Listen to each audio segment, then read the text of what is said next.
NASCAR, celebrating 50 years in auto racing from 1948 to 1998. Jeff Gordon wins the Pontiac Excitement 400 March 3rd, 1996 at Richmond. And a very competitive race, Benny. I think we had 25 lead changes and 11 different leaders. 11 different leaders. So you can see why folks want to go to see the races at Richmond. Next year, they'll have about 90,000 seats at Richmond for the fans to file into. And Terry Labonte in Hendrick's second team. As a matter of fact, by now, I guess you folks realize that Rick Hendrick or Hendrick Motorsports, they will have 3 teams on the NASCAR Winston Cup circuit and has had for the last 2 or 3 years. Labonte in one of the Hendrick's cars will win the championship in 1996, giving Rick Hendrick 2 championships in a row.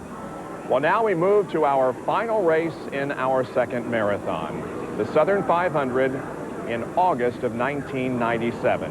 Back in 1985, the R.J. Reynolds Tobacco Company offered $1 million to any driver who could win 3 of the Big 4 races in NASCAR, and that very first year, Bill Elliott did it. Now, as we go into the Southern 500 in 97, Jeff Gordon has a chance to win the $1 million. And several other drivers have had that chance along the way since Bill Elliott did it. Darrell Waltrip did it, failed. Last year, Dale Jarrett going into the Southern 500 had a chance to win that Winston million. And I'll never forget those words, I'm in the wall. Never forget that either. Well, let's see how Jeff Gordon does as he goes for the $1 million at the Southern 500 in August of 1997. It's the final race of our NASCAR Marathon.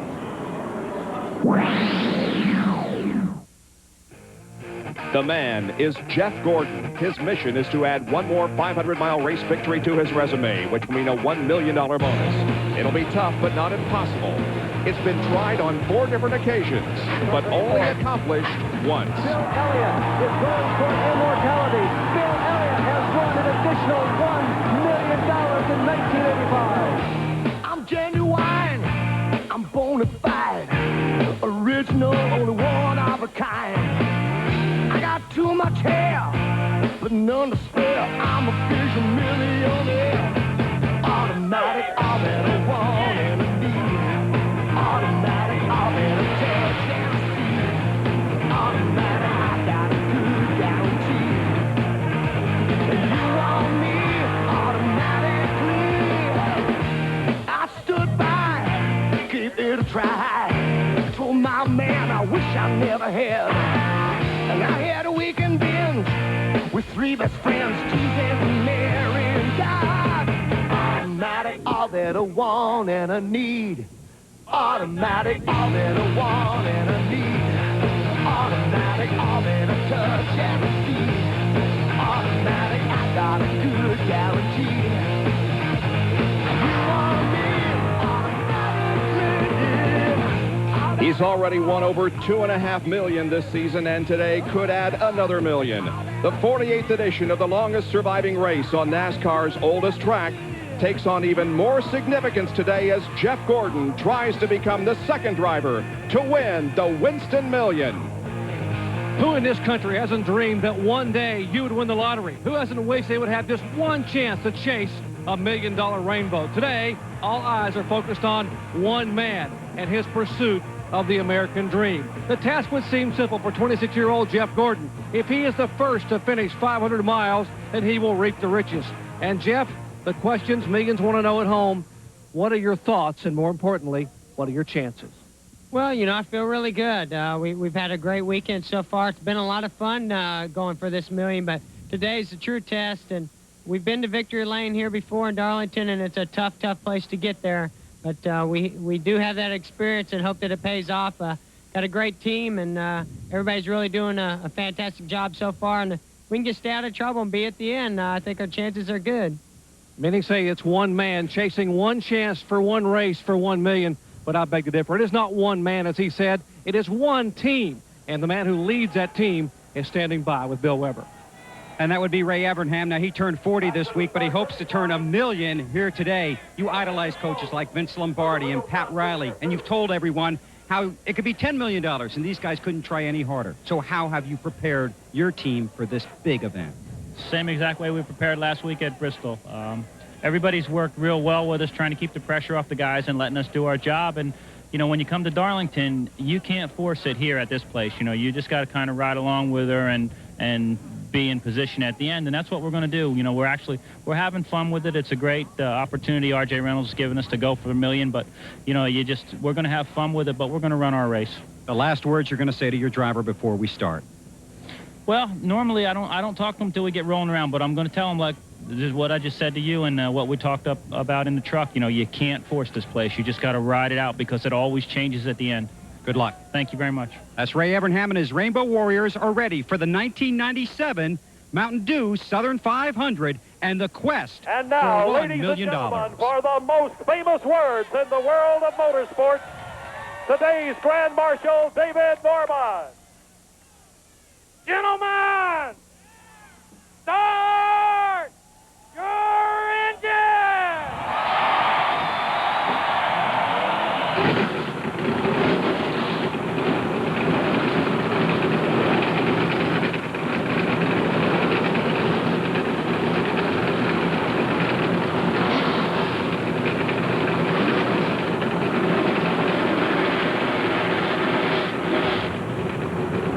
They started calling Bill Elliott $1 Million Bill back in '85 when he won the Winston Million right here at Darlington. A win today for Bill could be worth more than money could buy. He hasn't won since this race back in 1994. Today, he starts second. On the pole, it's Bobby Labonte. Like Elliott, a win would be worth more than $1 million in terms of prestige and momentum. A championship is not on their minds this year, but a top 10 finish in the points is not out of the question. Hollywood couldn't have scripted this one any better. Row 2 finds a man with momentum. Dale Jarrett flanked with a man on a mission, Mark Martin. First, Jarrett.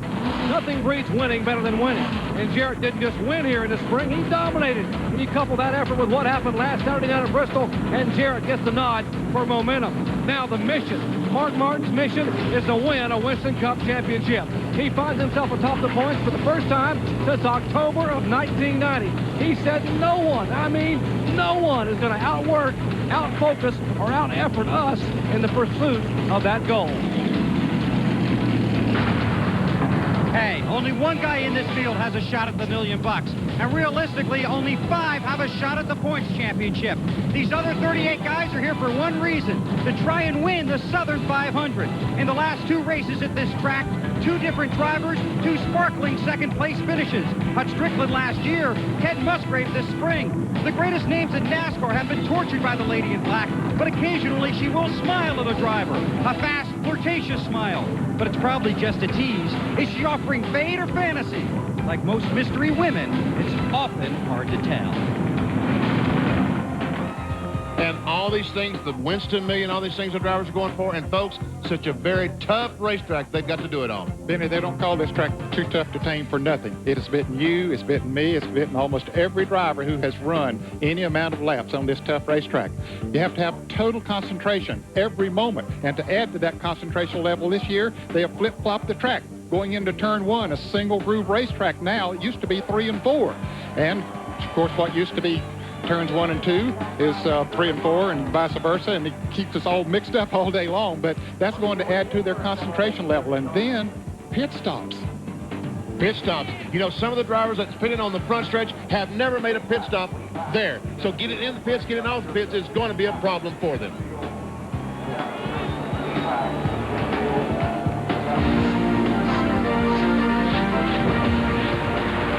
ESPN, the world leader in motorsports, welcomes you live to a Labor Day weekend tradition for the past 47 years. The NASCAR Winston Cup, Mountain Dew Southern 500 from Darlington, South Carolina.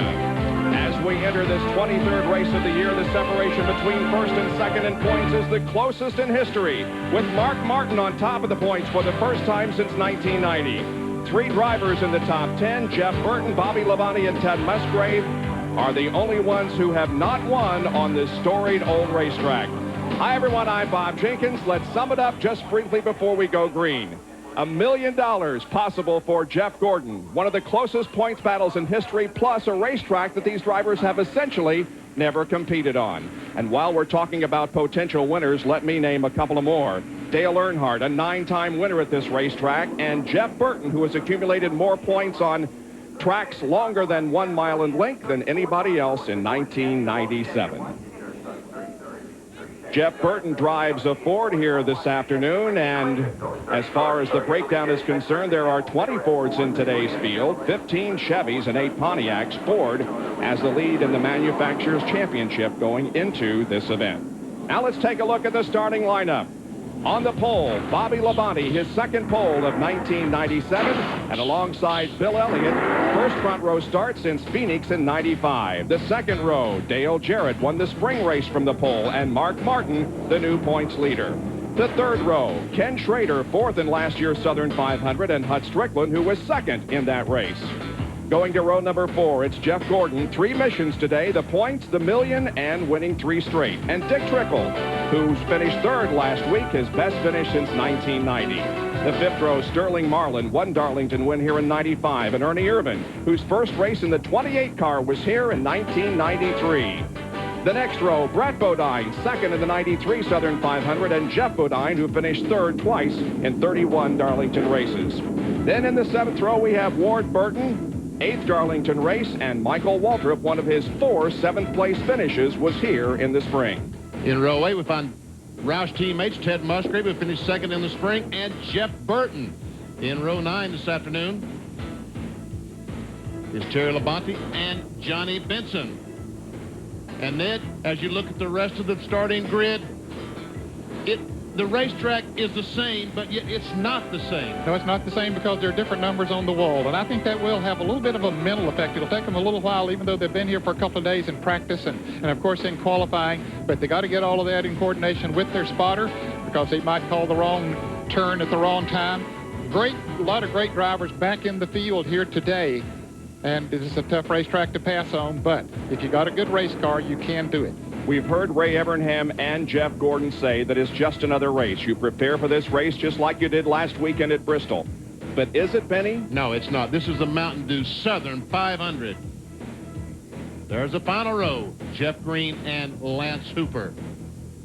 And Rusty Wallace took a past champions provisional again, and we had 3 drivers that missed the field. Dave Marcus for the 5th straight time. Also Greg Sachs and Morgan Shepherd not in the field today.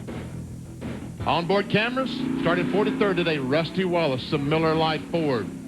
Also Mike Skinner, the MTD Chevrolet, starting in the 33rd position. The Budweiser car, Ricky Craven, he will have to start last on the field because he's in a backup car. Michael Walter, the Citgo car, starting 14th. Mark Martin, 13 points in front for the NASCAR Championship, starting 4th. And Dale Jarrett, the Ford Quality Care car, starting in 3rd spot.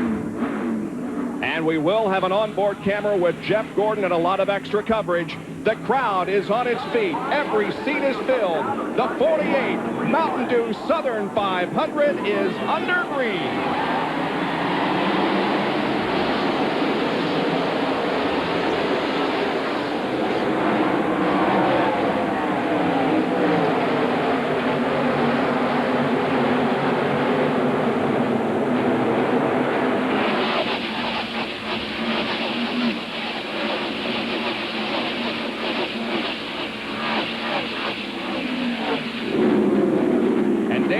Has a problem. The car is down low on the racetrack. Slow down the backstretch. He hit the wall coming off turn 2 on the very first lap. Got high in the groove and brushed the wall.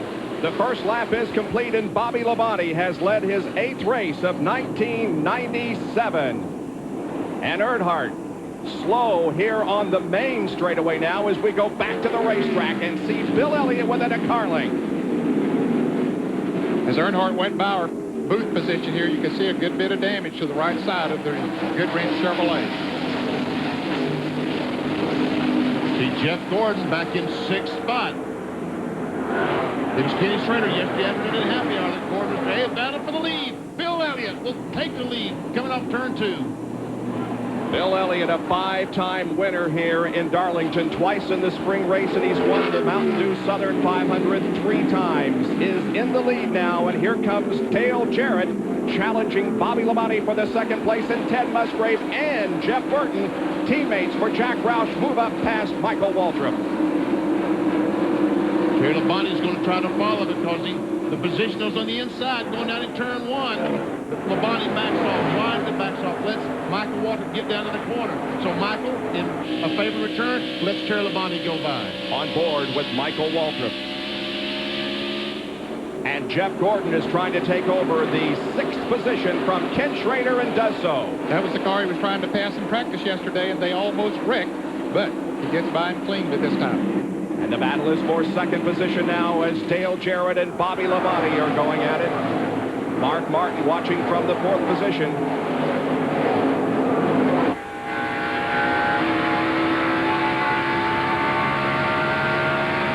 Earnhardt Goodrich Chevrolet still riding around the apron of the racetrack slow as we watch this battle for 2nd spot from inside Dale Jarrett's car. And move Mark Martin into that battle, too. He is running in 4th place, moving right up on Dale Jarrett. Mike Strickland is in 5th, and then back to Jeff Gordon.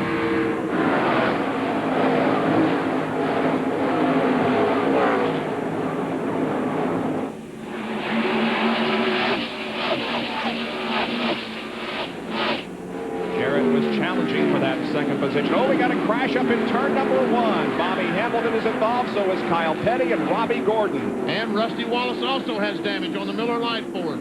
He's, I think, in the pits on the backstretch. So the caution flag comes out for the first time today on lap number 7 as a 3 or 4 car crash in turn number 1 has slowed the field. There is the damage to Rusty Wallace, and you're right, Benny, pretty significant there on the right side. And Todd Bodine, who's driving the Caterpillar car for David Green in relief of him this week, he comes down pit road also with some damage. And Earnhardt also has his car on pit road. You saw there Todd Bodine go behind the wall. Here's the replay. And we see the 96 car blowing an engine, going in the corner, puts oil or moisture on the racetrack, and all these cars go in there with no place to go, hit that oil, almost like Dale Jarrett did last year, going for the million, Ned. Similar type situation, same turn, different numbers on the turn this year. Now let's listen and watch from the onboard of Rusty Wallace.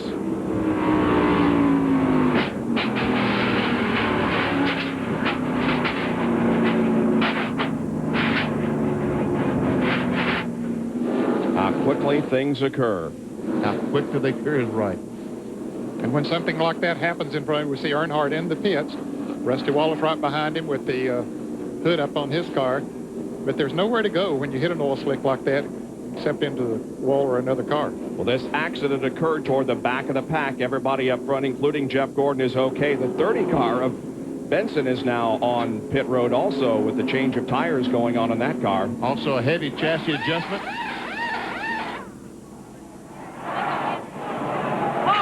Is Earnhardt okay? Looks like they're talking to the driver.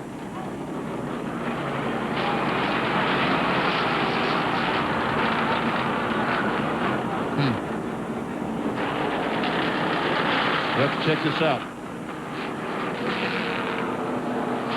So Dale Earnhardt on pit road while Ray Evernham and the rest of the Rainbow Warriors are in good shape at the moment. Jeff running in the 6th position as the caution is over Darlington for the first time this afternoon in the Mountain Dew Southern 500. Still under caution because of a crash up in the 1st and 2nd turns that involved several cars, but before that Dale Earnhardt crashed. And Earnhardt, they're carrying him to the truck or someplace. We'll have to check this out. He appears to have an oxygen mask. This is the onboard from Ricky Craven. We'll see if we can see what happened. This is going down in turn 1. And we see Earnhardt up against the wall. There he hits the wall going in 1. He comes off. Now he's back in the middle of the racetrack, but now the car won't steer. So as he comes off turn 4, the car will not... I'm turn 2. I'm sorry. I'm turned around. John Kernan. We're on the backstretch pitch outside of the care center where Dale Earnhardt has just been taken in. No one on the crew seems to know what's wrong, but when Dale hit the wall, he stayed out there, and on the radio he kept telling them, oh, I can't find my way onto pit road. Well, he finally came down onto pit road. They unhooked him, took him out of the car. He looks really shaken up. So they called for the doctor to come down. They have brought him to the care center. Now we understand they've sent for an ambulance, but right now Dale Earnhardt is in the infield care center being checked out. That's his wife, Teresa. being led into the care center. What a development here in the early going of this race, of all the stories that we have been anticipated to cover, and this certainly is not one of them. And again, if I said this incorrectly, it was the very first lap, the first corner of the first lap, that he goes in and brushes the wall, and as he came off, he also hit the wall again up in turn 2. Prior to today's race, Dale Earnhardt had completed 99.7% of the laps run in 1997, and he had not had a DNF all year. Green flag comes out, back to racing at Darlington as Bill Elliott leads them to the flag with Bobby Labonte, Dale Jarrett, Mark Martin, and Bud Strickland in 5th position. Jeff Gordon right behind him.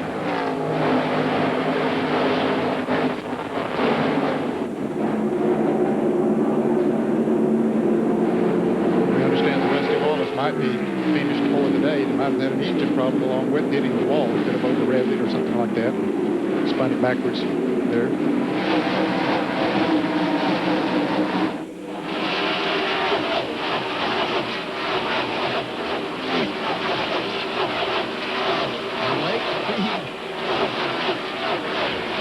In the 9 car has been black flag for passing on the wrong side on that restart.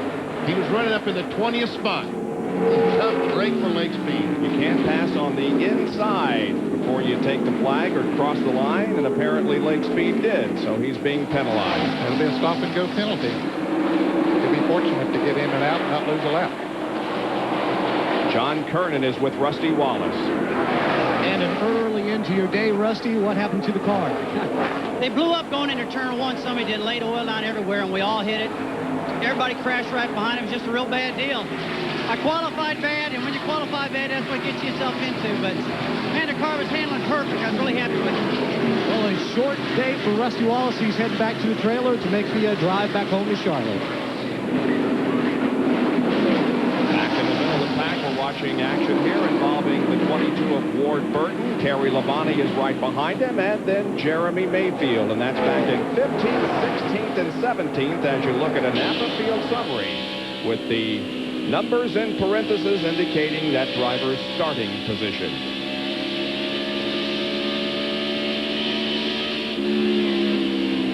Not a great deal of movement here in the first 15 drivers. Here is Jeff Gordon challenging Bud Strickland for 5th. Well, he challenged him all day long here last year for 1st. Rest of the day. I thought it looked like last year's Mountain Dew Southern 500 for the lead late in the race. Bud Strickland leading the race and Jeff Gordon trying to take over the... Oh, and Jeremy Mayfield got way up in the loose stuff up there on the high side, Benny. Very, very close to that wall up between turns 1 and 2. Lake Speed has made his pit stop, the stop and go. He's coming out of the pits now. As the leader comes off turn 4, he'll be lucky to get up to speed and stay in the lead lap. I don't think he'll do it. Terry Labonte, or rather Ricky Rudd, looking to the inside of Michael Waltrip. Here's another look at that incident with Jeremy Mayfield. Goes in the corner, and this is a one-groove corner. They go in the corner side by side, almost make contact. Jeremy goes up the racetrack, close to the wall, but I don't think he did get a Darlington strike. Well, he kept a good job from not getting that strike. Did a good job from keeping it out of the wall. Ricky Rudd is running in 18th position. We're on board with Michael Waltrip, who is 17th. And up front, Bill Elliott's just driving away. He has checked out here in the early going. There's 2nd and 3rd, Bobby Labonte and Dale Jarrett. But they're several car lengths behind the front runner. In fact, about 1 1/3 seconds. And behind Jarrett, we have Mark Martin. And Jeff Gordon's going to get by Bud Strickland and move into that 5th spot.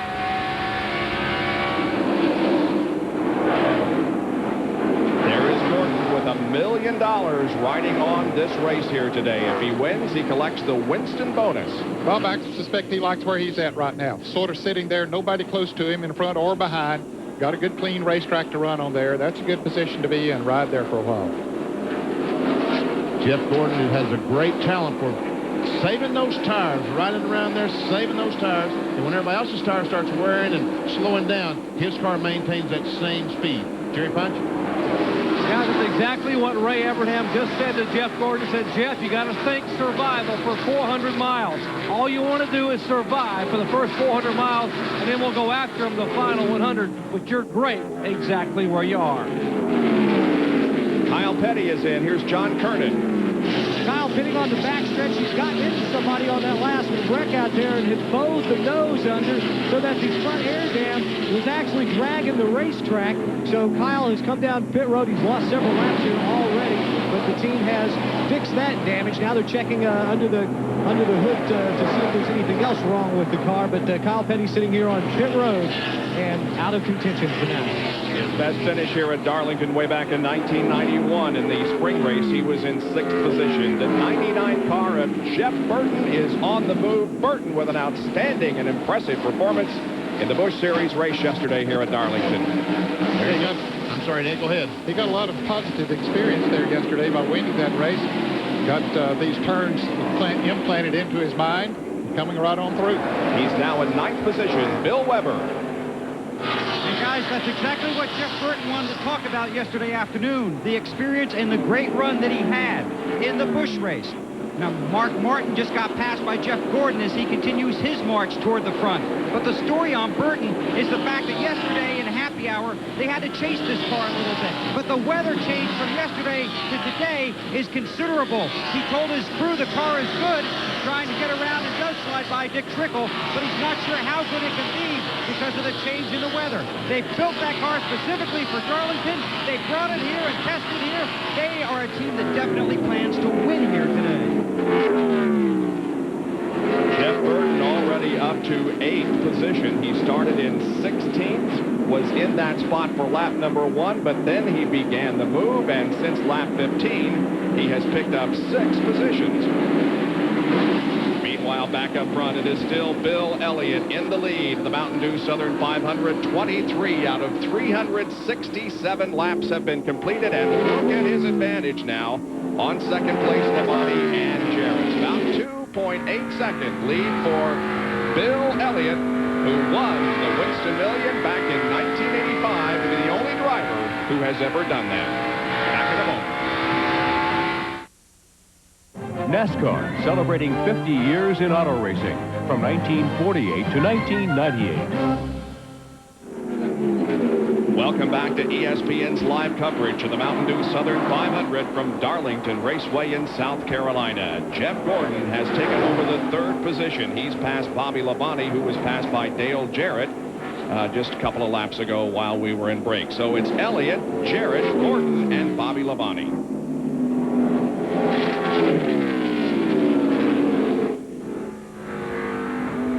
Dale Jarrett looks back at Jeff Gordon. This is down in turns 3 and 4. And you see Brent Bodine being passed by Michael Walker and Jimmy Spencer. Jimmy Spencer has really been on the move recently. He's moved up to 15th position already. Started back in 30th. So he knocked half of them off. Yep.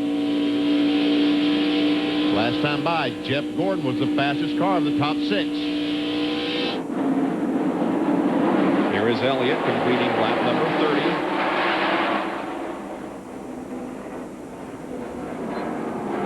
Now we see that Gordon is within just 2 or 3 car lengths of Dale Jarrett.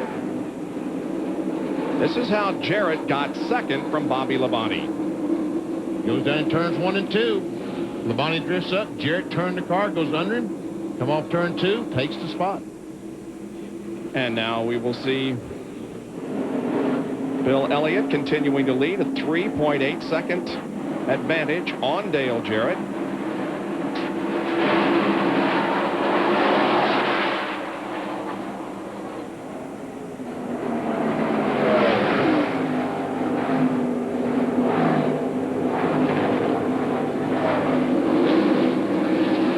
From a helicopter, we watch as Jeff Gordon tries to run down Dale Jarrett.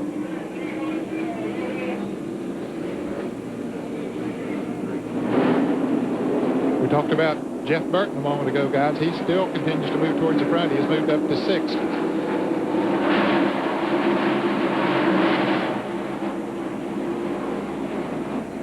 And Jeff Burton that time was, Ned, the fastest car in the top 6. By quite a margin, as a matter of fact. He is almost 2 miles an hour faster than those running around him. They're working on their 33rd lap right now. That's about halfway through a pit stop, or what we expect to be somewhere between 60 and 70 laps. So that's a pretty good indication that his car is working well. Let's see who's the fastest this time. At the line, Elliott with a 154.0. Here's Jimmy Spencer picking up another position. He could be one of the fastest cars out there, if not the. It won't be that time because he passed a car, but we see Jeff Burton, 155.5, and the leader, 154. But look at Jeff Burton, 155. He's passed his teammate Mark Martin now and has moved into 5th. Do it again at the line. Well, Elliott slowing down from 154 down to 153 and no traffic. And Burton still over 156 miles per hour. So Jeff Burton, the Exide car, clearly right now the class of the top 10. And rest assured, his spotter or pit crew are making him aware of that. And they tell him to take care of those tires, and he says, I am. This thing feels so good. So Jimmy Spencer was the second fastest lap. Our yellows now, arrows, will indicate who was first, second, third, so you don't have to sort through all the numbers. And once again, Jimmy Spencer picks up another position from Michael Waldrop. Goes into 10th. So he's increased 20 positions, and since the restart, he has gained 16. When we went back to green, he was in 26th position, and now is in 10th. There's Bill Elliott, the leader of the race. And check this out. Jeff Burton has passed Jeff Gordon to take over that 4th spot, 3rd spot. Jerry Funch, Jeff got a problem? Well, Benny, I think he does. He just radioed and said, hey, Ray, the car is loose. And Ray said, how bad is it? And Jeff said, Ray, it's all I can do to hang on. He said, the car has gotten really, really loose. Ray said, my friend, just back off. We'll get it fixed. You just got to back off now and try to hang on to it. So the Rainbow Warriors may have some work cut out for themselves here to get that car back handling right. And we saw Jeff coming off the 4th corner as he come down the start-finish line, and the line he was taking indicated. And look at Jeff Burton, folks. He's caught Dale Jarrett trying to go by him. Contact. A little contact in turn 2, and that allows Jeff Burton to take over the 2nd position. He is on a mission. As we said in the open of the show, Jeff Burton has accumulated more points on super speedways, that is, tracks bigger than 1 mile in length, than any other driver. And the AutoZone on-track interval will show you how he narrowed the margin from laps 31 to 35. It was 6.9 seconds on lap 31 and 5.5 on 35. And look how consistent he is, from 31.4 seconds to 31.6 seconds for 5 laps in a row there. That's what will get the job done here at Darlington. Is consistency. That's right, Ned.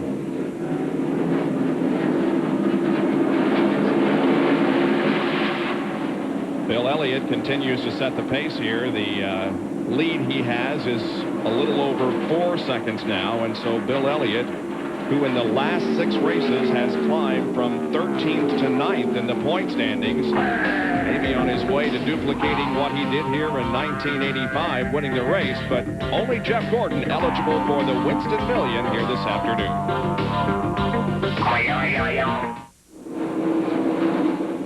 Our coverage of the Mountain Dew Southern 500, a Labor Day tradition since 1950, continues here, and the coverage that you're now watching is overhead from the Pennzoil Copter Cam as we watch Bill Elliott lap Joe Nemechek in 37th position. But check that 99 car right behind Nemechek.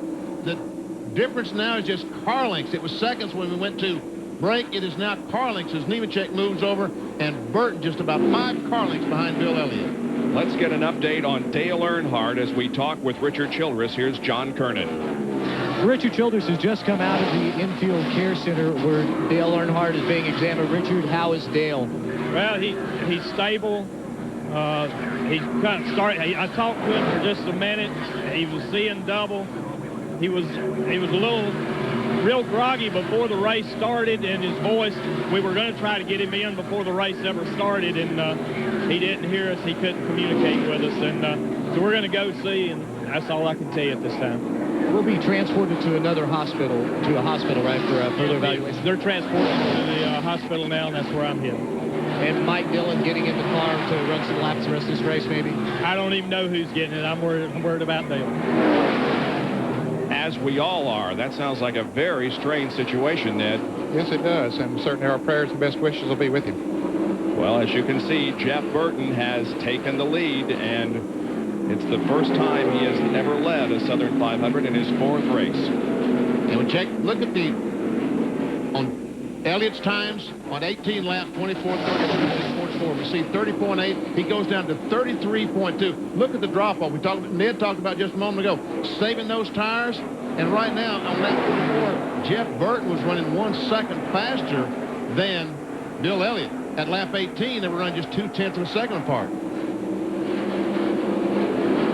Jerry has a report on Bill Elliott, now back in second. I just talked with Mike Beam, who's the crew chief. He said, you know, they came here last week and ran not 1 or 2 lap tests, but 50 lap tests. And in their 50 lap test, the car was very consistent. But what they learned was after lap 40, the car really began to get loose and go away. So Bill, when he hit lap 40, said, I'm going to back off. The car's a little bit loose, but we're being very, very conservative. We got a good car. We're going to sit here and ride and bide our time. And that's what testing taught Bill Elliott. Run hard to lap 40 and then ride and make the adjustments as they come. That's why he was passed a moment ago. You saw Terry Labonte pass Ernie Irvin just a few minutes ago and move into 10th position. And Ernie passed Sterling Marlin. So a lot of good racing going on back there in that pack. 46 car Wally Dallenbach in and out of the pit area. We saw him get lapped just a moment ago, and I'm sure that the tires are getting to the point that they felt like they needed to come in and get fresh tires. But look at Jeff Burton still going, although now he's down to 151.5 miles per hour the last time by. And just about everybody else is down in the 150 and 149 bracket. There's Lake Speed, who was stopped and penalized a moment ago. He's passing, trying to get back up. He is a lap down.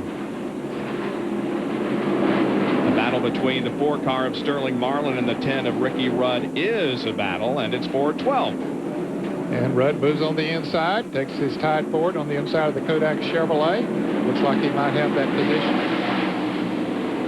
Indeed he does. And there's Ted Musgrave right behind now. Sterling Marlin riding in the 14th position, and Musgrave goes to the inside and passes Sterling easily. Well, I believe the handle has gone away on Sterling's car.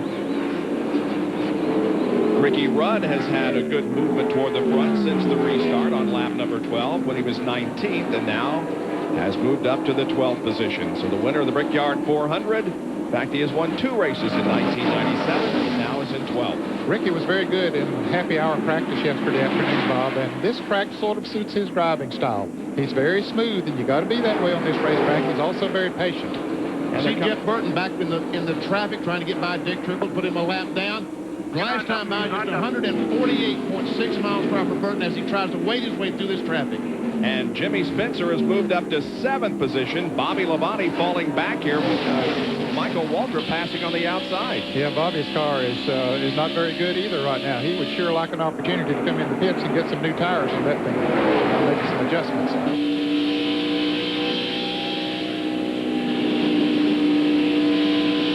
Wally Dallenbach has new tires on that car, and so he is going to be passing some cars out there and going pretty quickly. Yeah, just, boy, it feels like you've just traded in your old car and got a new one when you get those new tires on. Jeff Burton has moved into some traffic again. That is Darrell Waltrip in the 17 car in celebration of his 25 years. They're painting the car to resemble other cars that he has driven, and of course, that is the old Mountain Dew paint scheme. In honor of the race, the Mountain Dew Southern 500. 29th position. Jeff Burton goes around Darrell, running in 29th. 28 cars on the lead lap here at the conclusion of 54 circuits in the Mountain Dew Southern 500. Jeff Burton is your leader, about a 2.5-second advantage on Bill Elliott, with Dale Jarrett running third, Jeff Gordon fourth, and Mark Martin in fifth. We'll be right back.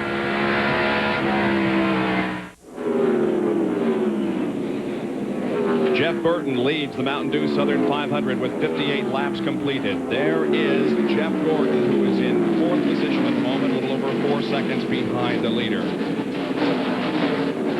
There's your second, third, and fourth place cars. Bell in second, Dale Jarrett in third, and Jeff Gordon in fourth. I would say that Jeff Gordon has more going for him than the rest of them, but that's not the case, because the object is to win the race. You know, he's been complaining about how the car is loose on him, and we, as an added bonus to our coverage here for the Mountain Dew Southern 500, have Ray Evernham, his crew chief, and Jeff Gordon mic, so that we can hear the conversations between those two people to see if Jeff can get indeed the $1 million bonus. The NASCAR spotlight now is in reference to the NFL and the NHL spotlights that we have. Let's listen to that conversation.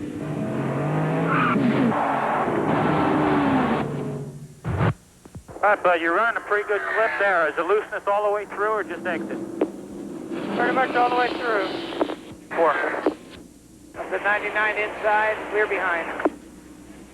I'm doing all I can right now to hang on to it.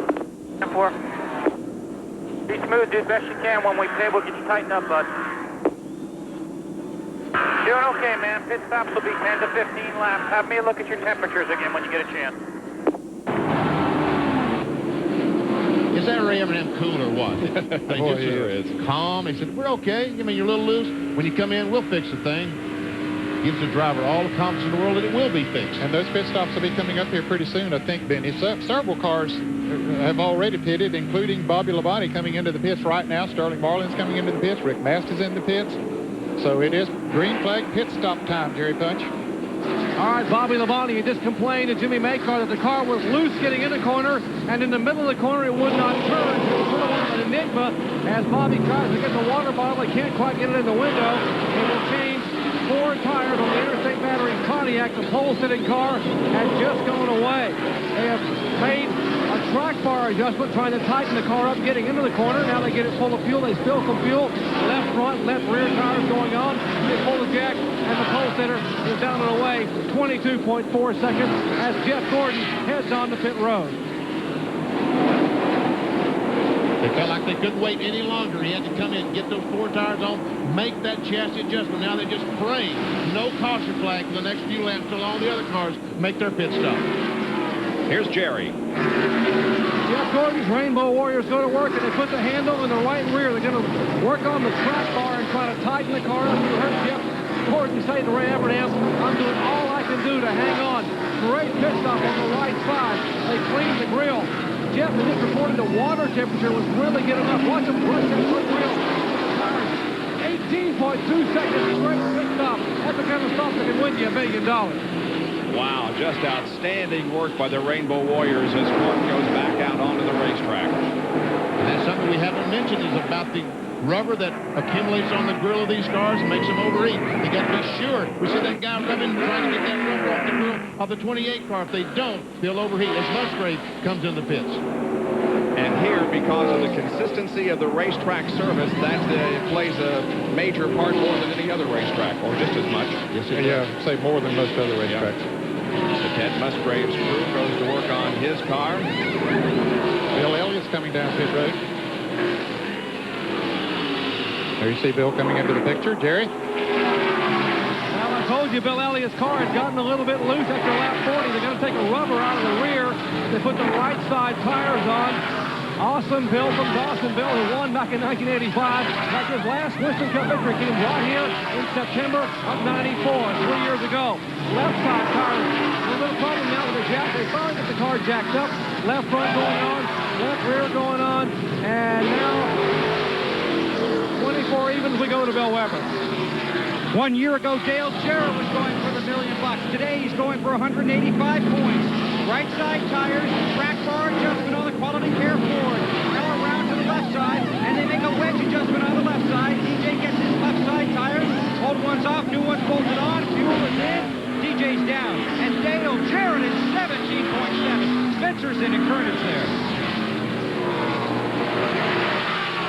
tire change for Jimmy Spencer here on the backstretch. Making sure they clean off the grill. They want to take a piece of tape off the left side of the front wheel, get a little more air in there. They don't make any changes. Jimmy moving up from deep in the field in the starting position into the top 5. A great run. He is down and away after a good pit stop. Let's go over to Dr. Jerry Pond. 55 miles an hour. Mark Martin brings the car down pit road. He'll get 4 tires on the Valvoline Ford. And he likewise said, guys, clean the grill. They're worried about the water temperature. And they make a major adjustment in the right rear to tighten up Mark Martin's Ford. Left side tires going on as we check in with Bill Weber. Terry Labonte's getting 4 tires. They had a lug nut fall off on the right rear. Took him extra long in the pits. He pulls out with Ricky right next to him. We wait for Jeff Burton.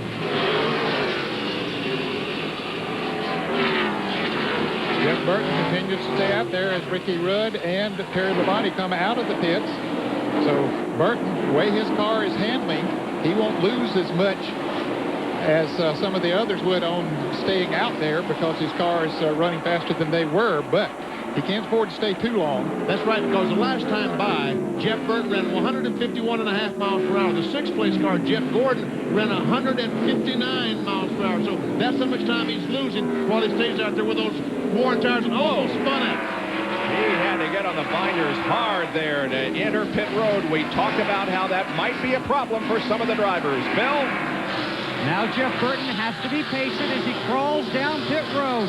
He was tight in turn 2 and loose off of turn 4. So they'll try and make that adjustment with air pressure. He gets to drain fuel, right side tires going on. Remember Burton with the great run here yesterday. Now they whip around to the left side. Look over on the right rear. Jack slides underneath. X-side Ford goes up. Burton sits patiently. He takes out the Gatorade bottle. Left front is on. Waiting on the left rear. Plug number right. 21 and change for the X-side Ford. Not as fast a pit stop as some of the others that are running up front, but Jeff Burton completes his pit stop, and now we watch for the leader to come by. And in fact, the leader has decided to come in for a pit stop. Michael Waltrip picked up the lead there for a lap, but he is now in. Bill Weber. It was a few years ago when Michael Waltrip almost got his first win here at Darlington, but a broken air gun did him in. Now it's 2 air guns. Right front is tight. Right rear is on. They swing around to the left side. Ricky Craven's in on the backstretch. John. Tires going, left side tires going on. Ricky Craven waiting a little long on the left front. He's down and away. 19 seconds for Michael Waltrip as he goes back out. Also, Ricky Craven, the Bud car. Both cars going back on the racetrack. And the leader is the 30 car of Johnny Benson, but he gives that lead up to come into the pits. Remember, we saw him on pit road during that caution period. Let's go to Bill Weber. And this is Benson's second stop. Remember, he stopped under a caution early in the race and had been marching through the field. Now the Pennzoil Pontiac 6 on pit road. The wedge wrenches in. They'll make a chassis adjustment. Benson getting right side tires. The fuel is in. Now they make the track bar and the wedge adjustment. A big one. This car was very, very loose yesterday in final practice. Has been tight so far here in the Southern 500. Benson waiting for the left rear tire. Big tight and he's on his way. And with the sequence of pit stops, Jeff Gordon is the leader of the race, and he has almost a 3-second advantage on Dale Jarrett. And that 18.2-second pit stop by the Warriors contributed to his lead. And Jeff Burton, the guy that was leading before, let's watch the cars go by. There goes Dale Jarrett. Where's the 99 car? There he comes. Last time by, he was 8.5 seconds behind Jeff Gordon. Now, his pit stop was not that much slower. He stayed out on the racetrack, what, 5 or 6 laps longer than did Jeff Gordon, and Jeff Gordon, with those new tires on, was running at least a second a lap faster than Jeff Gordon, and so that let him put some distance there. Now, when we get near the end of the run, the green flag run, that'll probably even itself out. So the man going for the Winston Million, $1 million in bonus money, has taken the lead in the Mountain Dew Southern 500 after 74 laps. Back in a moment. NASCAR, celebrating 50 years in auto racing, from 1948 to 1998. We'll return to the Mountain Dew Southern 500, 1997, in just a moment to see if Jeff Gordon can win the Winston Million. Our NASCAR spotlights on this race are focusing on the radio conversation between Jeff Gordon and his crew chief, Ray Evernham. And it's obvious that they have problems early on trying to get this car handling around the racetrack the way that Jeff Gordon wants to. And folks, you've been seeing for the last few segments a car inside the Daytona USA, Jeff Gordon's car.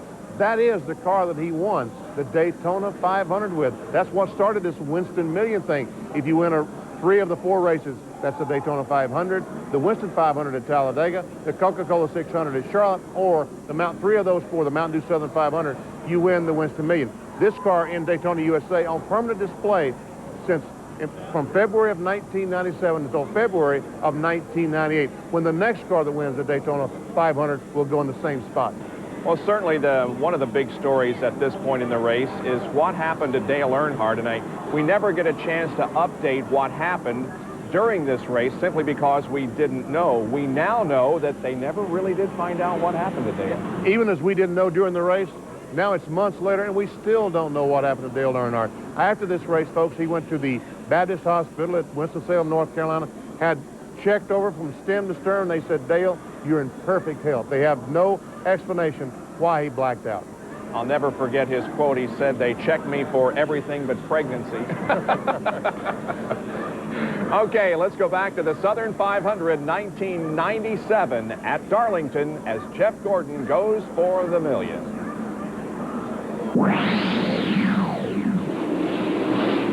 77 laps completed out of 367 at the Mountain Dew Southern 500, and Jeff Gordon is the leader as he comes up on the 36 car of Derek Cope to try to put him a lap down. Cope is in 19th position. Now look at this graphic, an AutoZone off-track interval. This will include the lap before, the pit stop, and the lap after. Man, look at that, Ned. Jeff Gordon beat Jeff Burton by 4.5 seconds on the time he came to the start-finish line, made the pit stop, came back to the start-finish line. That's a lot. And probably one of those seconds would have been in the difference in the lap speed around there, as we pointed out a moment ago, with Jeff Burton having the old tires and Jeff Gordon having the new ones. But that still is a big difference. And remember, Jeff Burton also had a bobble getting on to pit road. Yeah, that cost him some time, Bob. He really had to get on the binders and get that thing under control because he was about to be out of control. And you got to get slowed down to 55 miles an hour by the time you hit the mark, or you'll be penalized by NASCAR. Gordon up alongside Derek Cope now. And earlier this week here at Darlington, Ernie Irvan was announced as the driver next year. Mike Dillon, we understand, is in the 3-car going back out onto the racetrack. Mike Dillon, the driver of the Detroit Gasket on the NASCAR Busch Series. Also Richard Childress' son-in-law, so obviously he was here watching the race today with Richard. On the first lap of the race, Dale Earnhardt hit the wall. He was taken from the car. An oxygen mask was put on him. He was taken to the infield care center and is being taken to a local hospital for further evaluation. Normally, a rookie would not be allowed to get in a car that he had not practiced, but this is a special exception here today. Jeff Gordon now coming up on that car that gave him some problems during happy hour yesterday.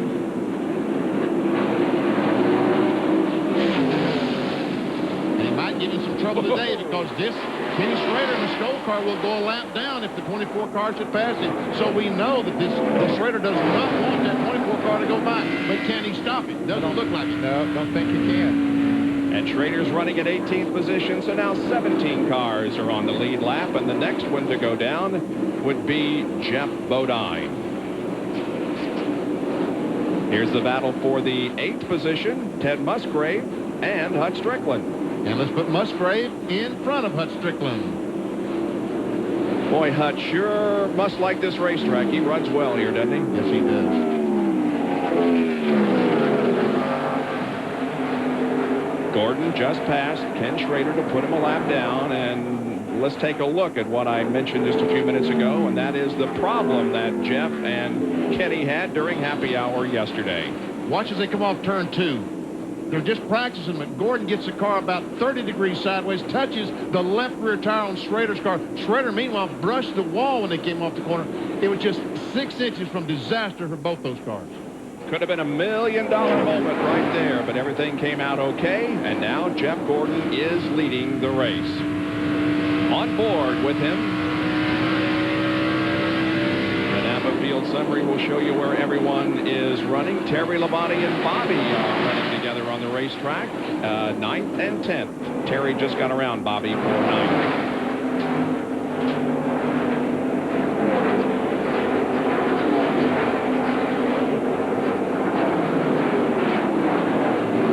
It's those brothers. We've seen some good moments as they race out on the racetrack. Remember last year in Atlanta, Bobby moved over and let Terry take the lead so that he could get 500 points, which moved him closer to the championship, and he indeed did go on to beat Jeff Gordon for the championship. Yep.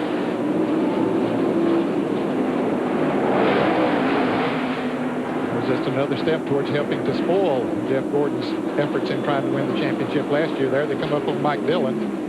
Mike has gotten up in the groove. He's hoping to find himself just a spot out there where they wouldn't be any race cars, but it doesn't take long when race cars come up on you. And he gets out of the way. This would be his first time in a Winston Cup car? As far as I know. Yep. Now here is Jeff Bodine being lapped now as Gordon goes to the inside in the corner. 17th position. Jeff Bodine goes a lap down. Well, obviously, they got the problem corrected on Jeff Gordon's pit stop, huh?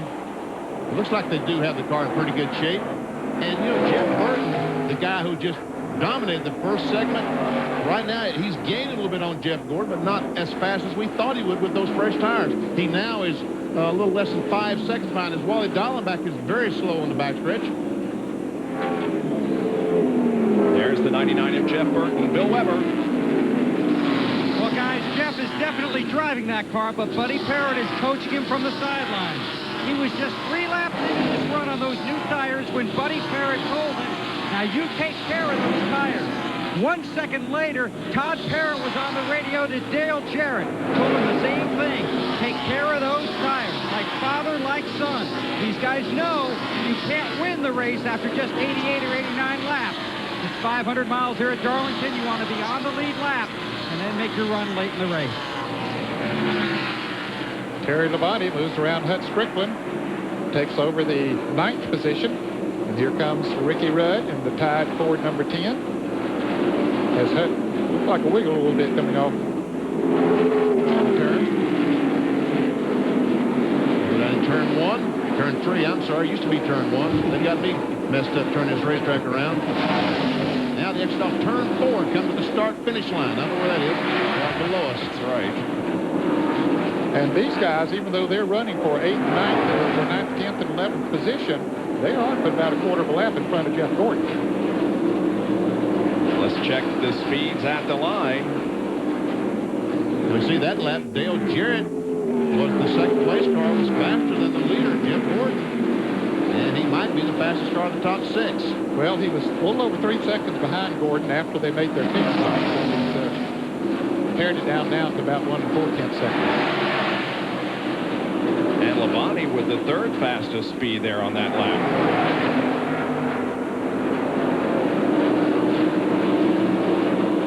Anytime you pass cars, you watch the speeds, you wonder why there's such a discrepancy. Anytime you pass cars on this racetrack, you would look at Bill Elliott. He passed the car that time and slowed down 5 miles per hour. Doesn't mean anything's wrong with the car, the driver, just means he's in traffic. Exactly.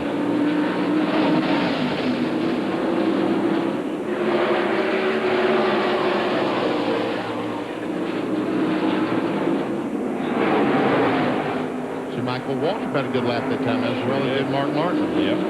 Michael was one of the last ones to make a pit stop. And Wally Dallenbach car being pushed behind the wall, so another disappointing outing for the first Union Chevy. Bill Weber. Wally Dallenbach, hole in the radiator. They'll push it behind the wall, try and swap it out, and send it back out if they can. Hole in the radiator, puts Wally behind the wall.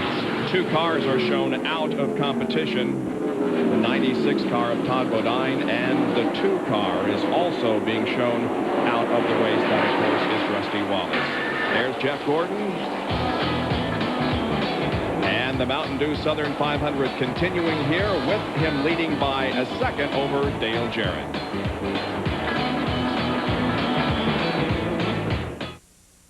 All right, Jeff Gordon Gordon is leading. We heard his conversation with Ray Evernham before his pit stop. Jeff was complaining that the car was loose. Now, let's also check the conversation between these two guys after the pit stop and see if there was any improvement in the way this car is handling. This in our NASCAR Spotlight. 4,200, got him, Dave. Nice and easy, guys. 4 tires, 1 in the panner. 4 tires, 1 in the panner. Okay, it's going to start a little tighter now, so don't burn the right rear off trying to get her to turn. All right, we got the water back down to 200 and 240. 10-4, bud. The grill screens are clogging up. That's all it is. The grill screens are clogging. Be real easy on them tires, Jeff. You're leading the race. You're the leader right now. Be easy on them tires. Pretty awesome. He said 4,200. That's the pit road speed in water second gear. That will be 55 miles per hour. 1 in the panner bar. That's 1 down on the rear sway bar. And what else, Ned, did he say? Well, he said the temperature of the water was 205, I believe, and then he said 240. That didn't mean that the water was going from 205 to 240. That was the oil temperature that was at 240. Jeff Gordon, second in the point standings coming in here. He has had great races, 16 finishes in the top 5, including 8 wins. But on the other hand, he has had some very bad races. As a matter of fact, 6 finishes outside the top 5, and all of them have been 21st or worst, and included in those 2 DNFs. The 4 car is having a problem. Sterling Marlin. Jerry, what's the problem?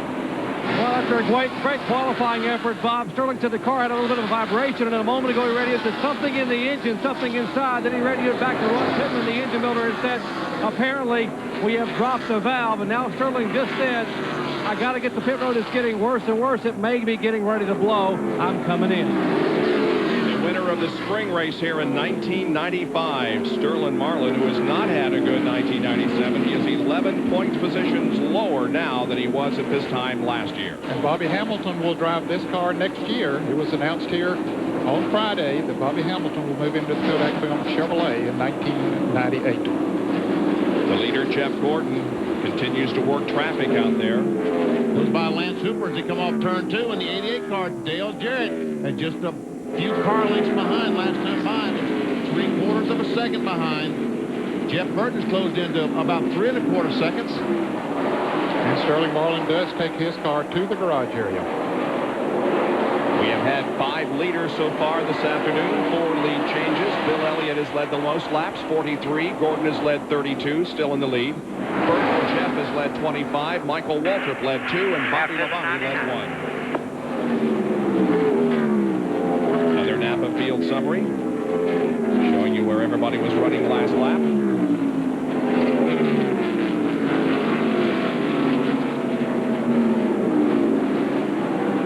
As you saw on the rundown, Bill Elliott was a 4th place car.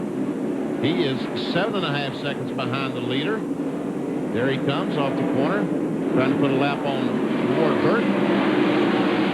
See that? That paw print on the hood of the MBNA car, that's a Clemson paw print.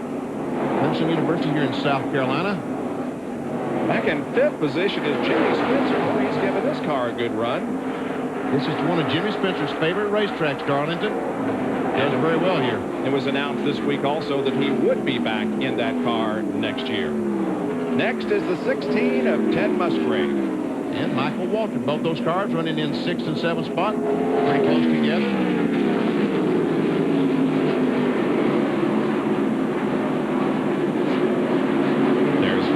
Waltrip, and will go inside the Citgo Ford. He's going down the front stretch now by the start-finish line. He will go down in turn 1, and he'll turn that baby in the corner. And he'll go up, drift up the racetrack a little bit as he comes off of turn 4. And on the back stretch. Below his pinky finger is his button that he would talk to the pit crew. Next time by, as he comes down as he comes off turn 4, he might talk to his crew this time by and tell him what the car's. You got a car on the wall in turn number 4. Caution is waving for the And that's Jeff Purvis in car number 12. And what a break for Ernie Irvin and Bobby Labonte. They were just about to go a lap down. Jeff Gordon was right on their bumper. Now they'll get to come all the way around the racetrack. Make that up. Make up 1 mile and 3/8 on the leader by 8 of a caution flag. What a big break. It's our second caution of the afternoon. It comes out on lap number 109. Jeff Purvis scraping the wall in turn number 4.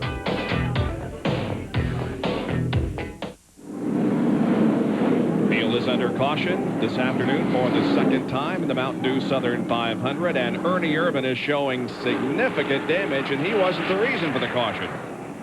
They told me that Jeff Purvis, who hit the wall earlier, was trying to come into pit road, and he turned off the racetrack onto pit road in front of Ernie Irvin. Ernie had to take evasive action on that gravel that Ned and I talked about, that sand, trying to enter pit road. He spun the Howland Texaco Ford, backed it in the fence, also hit it with the nose of the car. We can see heavy damage to the car. Jerry Punch? Indeed, what was going to be a break for Ernie Irvin not to lose a lap because of the caution coming out now becomes somewhat of a nightmare. They began to beat and bang on the right front fender, the right rear, the left rear is banged in, the left front. Folks, the driver's side door and passenger side door are unscathed. Otherwise, all 4 corners of the car are beaten and banged up. 4 tires flat. They changed the right side tires, and now they'll have to pry. No, they managed to get a jack under the left side of the car. Left front is off. They're banging. That's Raymond Fox now banging with his fist, trying to pull out some of the sheet metal on the left front fender. They already had the left rear tire on, have it full of fuel. They're looking now, trying to survey damage in the right rear of the car. Having trouble getting the left front tire on. They said, Ernie, cut the wheel to the left. Cut it to the left. And what it is the fender is buckled in. They can't get the tire up on the wheel. They throw the sledgehammer down. They said, turn it more and more left, more left. Now he turns it. They get the tire and wheel on. They're saying, Ernie is down the way. Here comes the pace car. Ernie heads back to turn 1. He didn't make it. No. He ran the stop sign. It was clearly showing red, and he went through it. Now, we did have the pit stops, of course, by those running up front while we were in commercial break. Let's take a look at what happened. See Jeff Gordon coming in the pits. The 88 car of Dale Jarrett. Also the 99 of Jeff Burton. I'm sure all these cars will change 4 tires. Jeff Burton's car going around to the left side. Meanwhile, Dale Jarrett's team going around the left side. Also, Jeff Gordon's team. Left side's up on Burton. Pit stop is finished. Once again, some trouble on the rear tire. Dale Jarrett is moving. Jeff Gordon is moving. And Jeff was pitted farther down towards turn 1. As a result, he beat him out. And Bill Elliott will come out in second spot. Jerry Punch. All right, the car number 24. They have clocked that pit stop, guys, at 17.2 seconds. It was 18.2 the last stop before they put an extra round in the Panhard bar. And the most important thing Ray said to Jeff was, Jeff, stay put. We have got to get that grill clean. Watch the water temperature. By the way, they're going to bring the 28 car back down pit road and hold him a lap as we check in with Bill Weber. Jerry Dale Jarrett has told his crew he was a little loose. They made a track bar and an air pressure adjustment on Dale Jarrett's car. As far as the 99 is concerned, remember we had told you he was tight in turn 2 and loose off 4 before the previous pit stop. Well, they made an adjustment. Jeff didn't like it. He said, let's go back to the air pressure we had when we started the race. They just did that. Car chief Frank Stoddard told me that one of the reasons they lost so much ground was because they stayed out longer, one of the last cars to pit under that green flag sequence early in the race. And by the way, 37 laps on those tires off the 99, and they just told Jeff Burton they all look good. John Kernan. Jimmy Spencer was in for a 4-tire change, no adjustments other than to pull a little tape off of the grill. Now, we always talk about how big a disadvantage it is pitting on the backstretch. Well, Spencer's crew got him in and out in just under 18 seconds flat, about 17.9. He came in running 5th. He went out running 6th. Let's go back to the front stretch and Dr. Jerry Punch. Well, Ernie Irvin back on pit road, not by choice. He had to come back in, obviously, for repairs, but NASCAR brought him back in. They're going to hold him a lap here in the pits. He lost 1 lap on that spin up there when the car number 12 pulled in front of him, and now he'll lose the 2nd lap in the pits here under caution at Darlington. We are under caution here at the track. Too tough to tame in the 48th running of the Mountain Dew Southern 500. We'll be right back.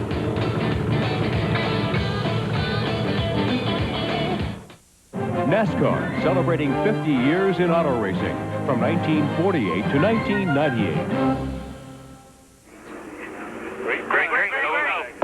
Just as you rejoin us, the green flag comes out. We're back to racing at the Mountain Dew Southern 500 on lap 115. We had 6 laps of caution, and now back up front is Jeff Gordon.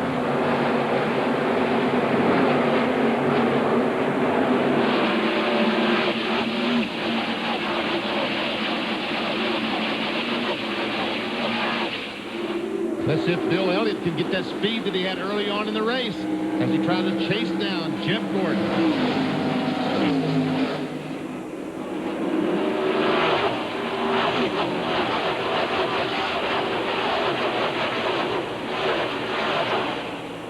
He's working on him. Yeah, he is. Just 12 cars on the lead lap.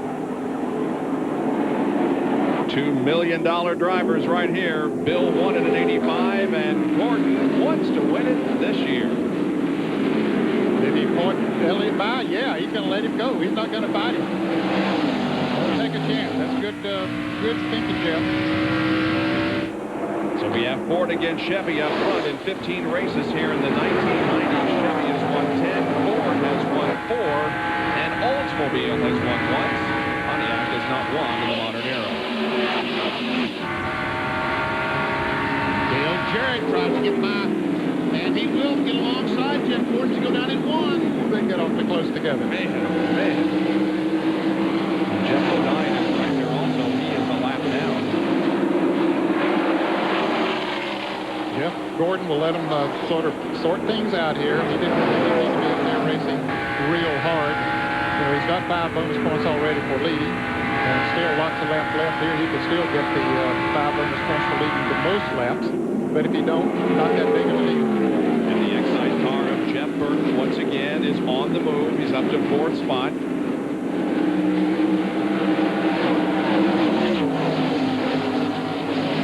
I would guess that when the Fords pulled up behind Jeff Gordon, they got his car just a little bit loose. And he decided he'd wait till the tires got a little bit hard and then go try to race those guys. And Jimmy Spencer in the Camel car, that 5th place car, he's been able to get by Musgrave. And here's trouble up in turn number 1 is Jeff Purvis again. Oh, and we got several cars behind him piling into each other. Caution is out. Everything looks good. Ricky Craven is involved. John Andretti's involved. Steve Grissom. 25 car here, yes. And John Andretti has suffered major damage to his RCA Ford. Serious damage, you're right. Very serious damage to the RCA car. All sides. So once again, the caution comes out here for the 3rd time this afternoon. Still running, John? Tony Furr asking John. Still running? Don't think so. I don't think so, Tony. Stop. That thing hit pretty hard in the front. Here's what started her. Here's Jeff Purvis up in the very corner. Let's go down the corner. He's going to go up and hit the wall, into the wall, as the cars behind him start slowing down and checking up because of the caution flag. Then when the crash really starts. That's Andretti up against the wall, Craven to his inside, and Steve Grissom behind. And this should be exciting on board with Ricky.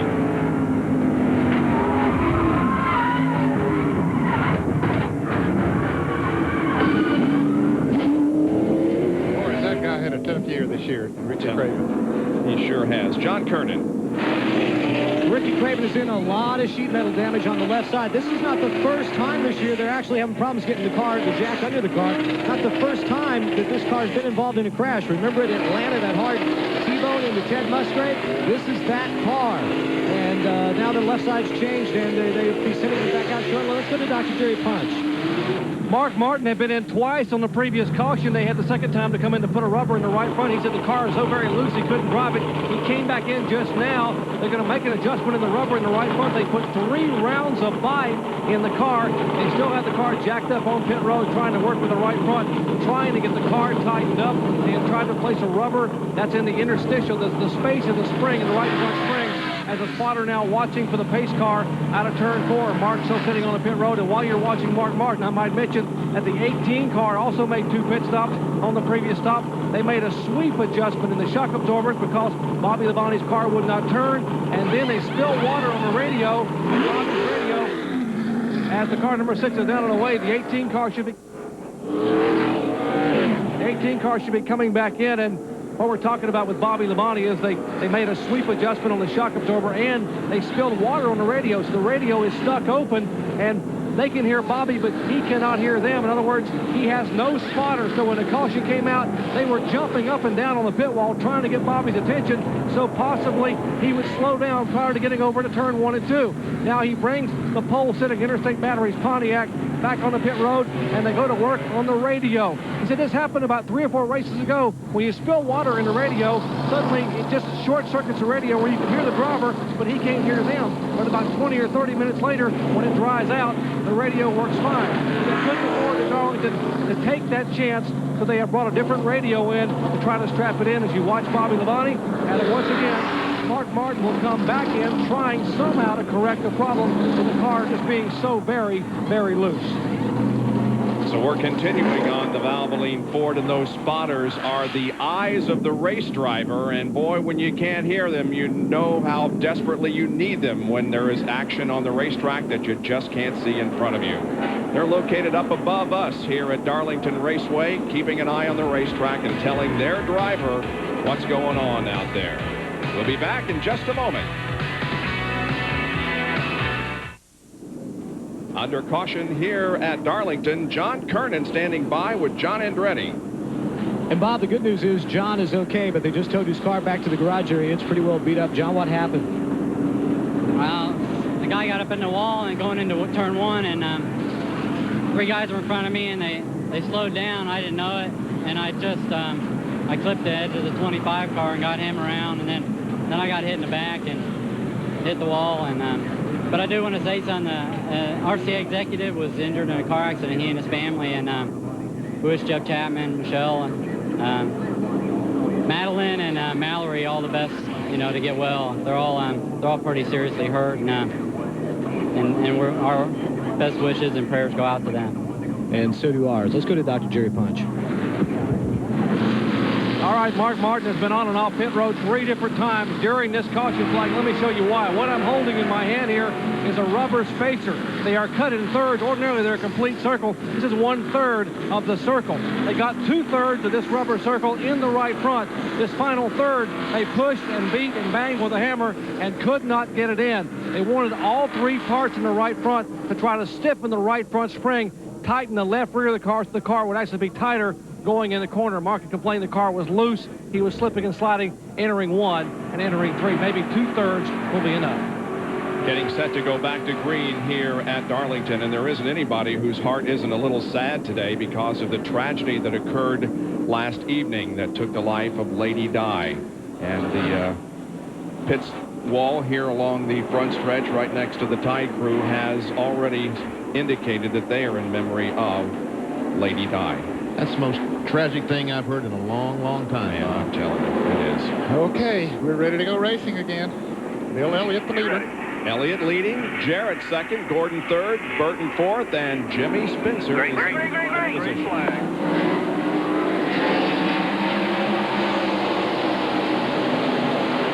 Green comes out at the conclusion of 125, beginning of lap 126. There's Jeff Burton trying to get alongside Jeff Gordon, and he will take the spot away. He's into third. Spencer's right behind Gordon, and Gordon lost a little bit of his momentum.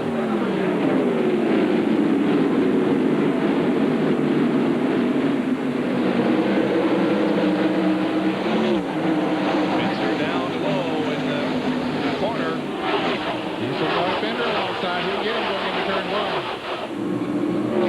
Indeed, Jimmy Spencer goes to the 4th spot. Jeff Gordon back to 5th. Now, in a lot of cases, we've seen a driver go in under another one, slide up the track there, and another driver go back by him. Jeff Gordon didn't want to risk anything there. He just said, okay, he's got me, I'm going to let him pass, not fight him.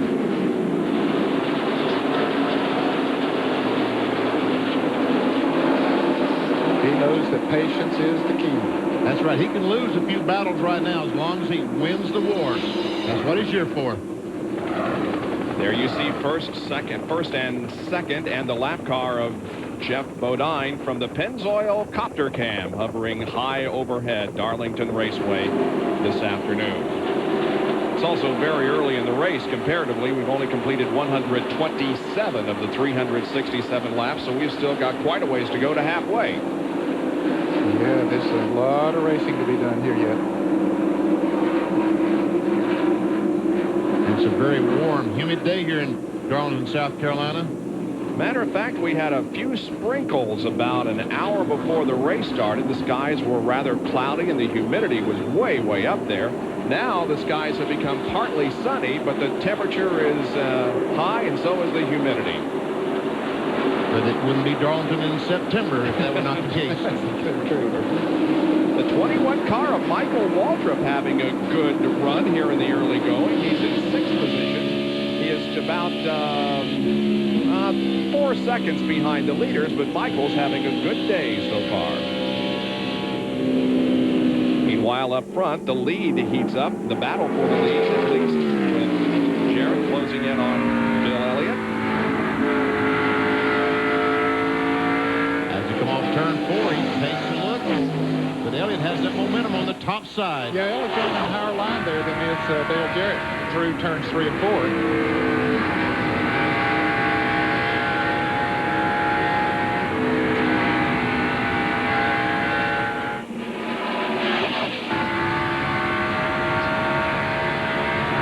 Ned's talking about when you go down the corner, we're going to see that Elliott drifts up the racetrack and Jarrett dives down the inside. Meanwhile, Hut Strickland goes by Michael Waltrip, takes 6th spot. But again, Benny, coming over that turn high, Bill Elliott has the momentum and he just drives right on away.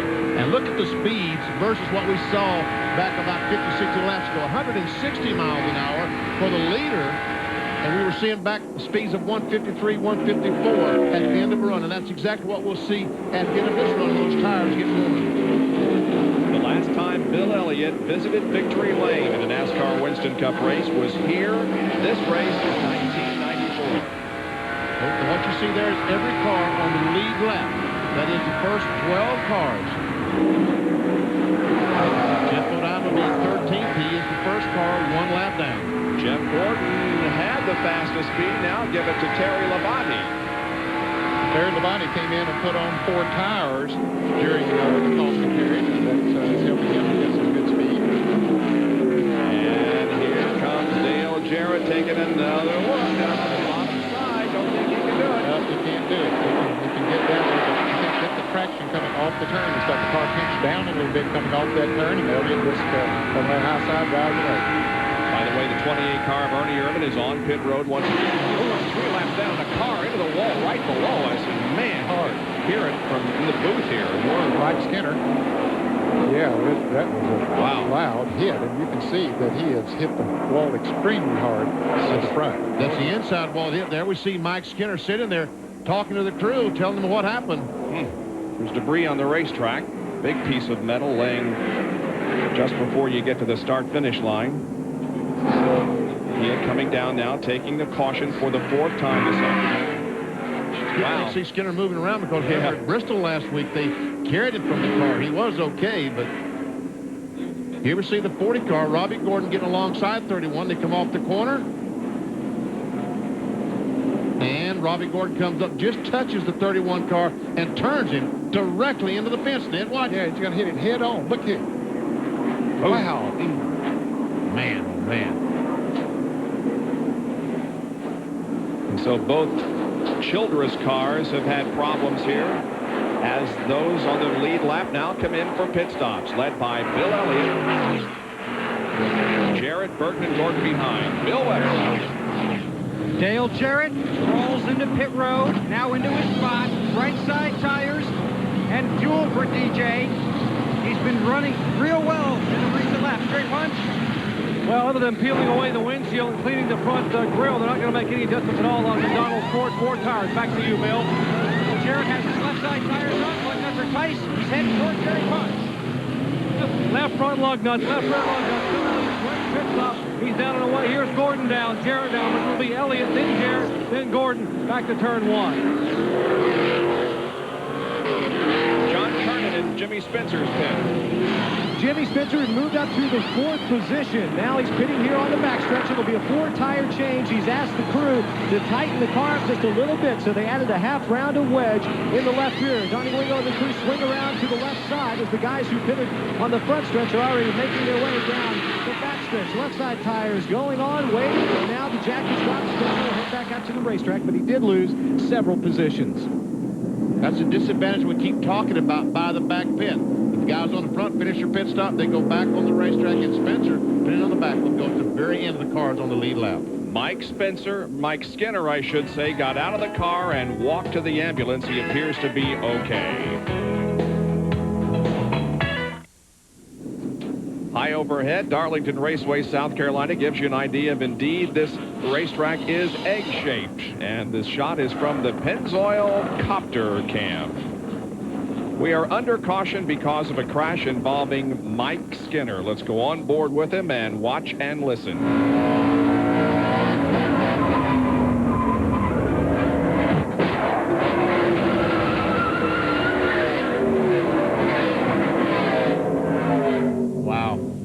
Wall didn't give an inch, did it? And just watch how quickly that car slid across the track and hit the inside retaining wall. Mark Martin looking back at this. Watch Skinner just turn and boom, down on the inside wall. Folks, he had to be running, I'd say 140 miles an hour when he goes into that wall. The 40 car, Robbie Morgan touches it just enough to send him around. But Mike got out of the car under his own power, walked to the ambulance, appears to be okay. We'll take another quick break and be right back.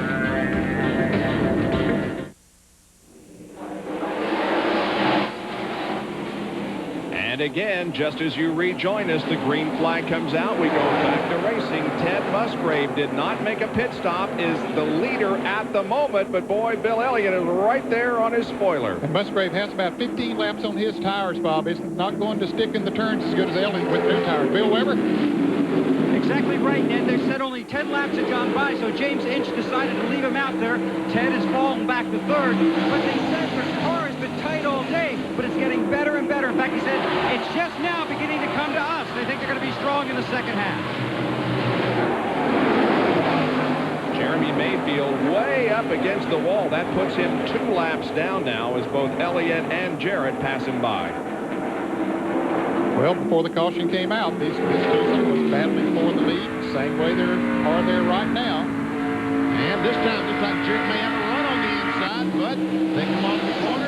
Once again, Elliott has that momentum. Jarrett can't do it. Boy, I tell you, that turn gets sharp down there from that inside. It sure does. It's very difficult to pass a good car like Elliott's.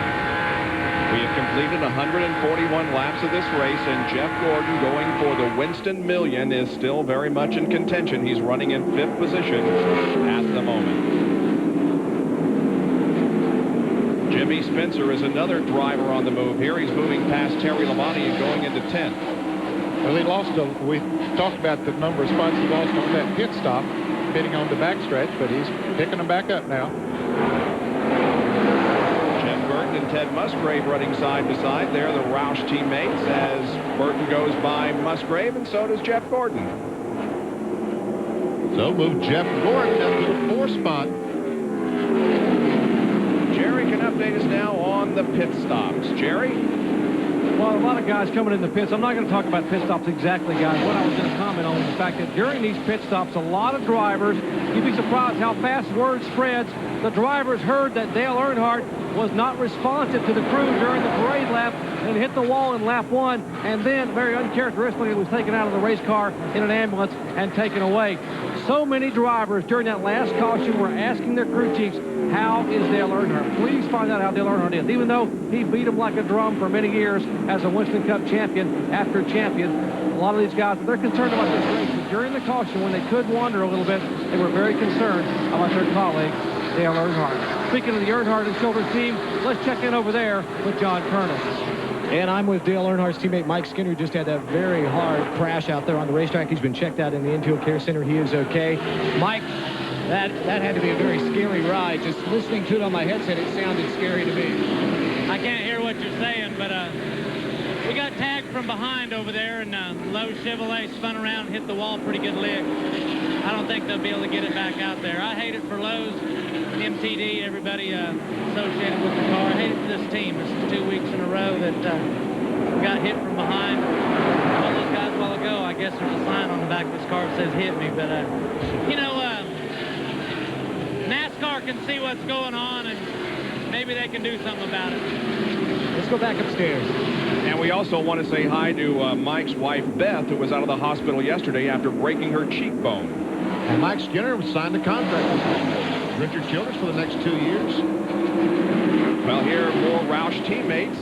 We saw Jeff Burton running with Ted Musgrave a while ago. Now Mark Martin has come up on him, and Mark is trying to take away the 5th spot from Ted. This is from Mark Martin, however, looking back. And Ted's going to move to the inside. Let Mark go by on the outside. Yep. Blake Speed there in the 9 car. Blake is 2 laps down in 26th position.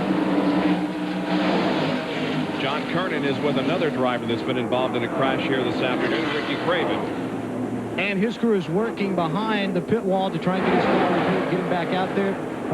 Ricky, what exactly is wrong with the car? We just got beat up when we got run over, and we had at least the 3rd best Chevrolet today, but I didn't do a very good job qualifying, so we paid the price.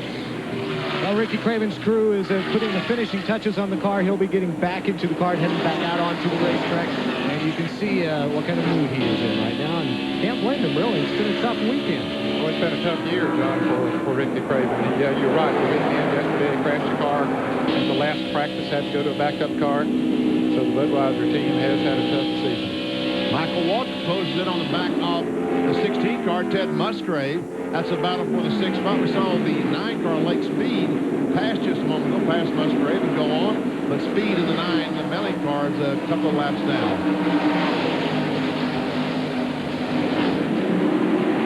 The 12 cars on the lead lap, but then 13th through 24th. Another 12 cars are 1 lap down. Included in that group is the 11 car that you're seeing in the shot there, driven by Brett Bodine. He's in 14th.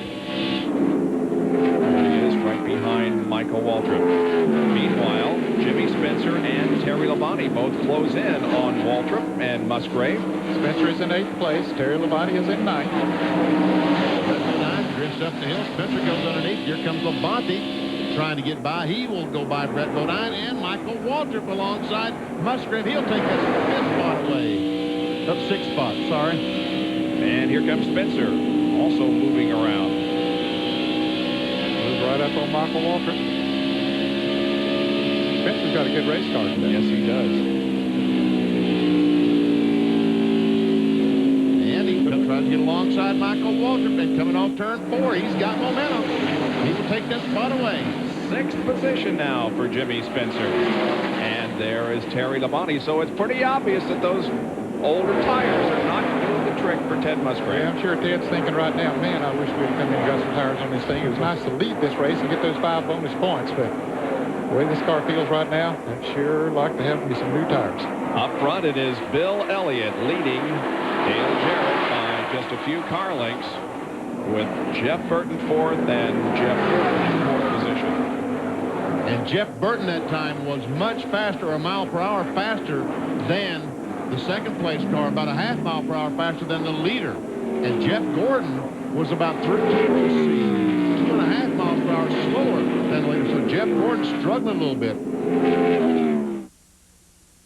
NASCAR, celebrating 50 years in auto racing from 1948 to 1998. We'll return to the final race of NASCAR's marathon here on ESPN2 in just a moment. The Southern 500 from 1997, in which Jeff Gordon was going for the Winston Million. At this point in the race, Bill Elliott is leading. Wouldn't it be ironic if he could do it again? And you know he'd love to do that because he has been the only guy so far, as we told you. Dale Jarrett's had a chance. Darrell Waltrip's had a chance. Davey Allison's had a shot. No one able to win that Winston Million since Bill Elliott did it in 1985. And you know he'd like to remain the only guy to do it.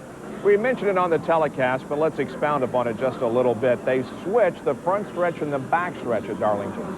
And I don't think that's really a problem except the communication between the driver and the spotter. Now, if that spotter says trouble in turn 2, if they haven't talked about it, the driver's got to say, is he talking about the new turn 2 or the old turn 2? Or the driver gets confused on what turn 2 he's talking about. They really need to sit down and make sure that everyone has the same corners in mind when they start talking about trouble in the turns. Well, regardless of where the front stretch is, Darlington is still the track too tough to tame. Can Jeff Gordon tame it and win the Winston Million? Let's get back to the action.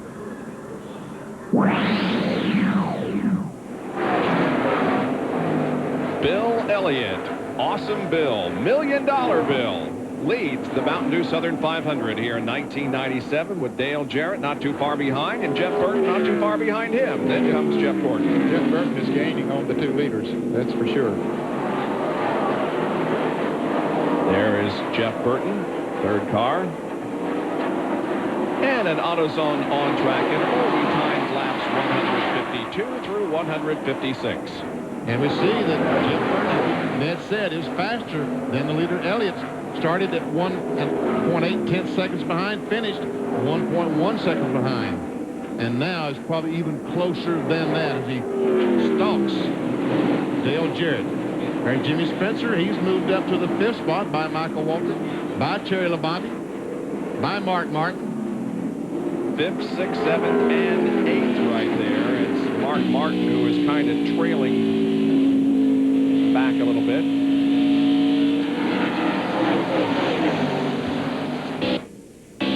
Looking back from Michael Waltrip's car to Terry Labonte.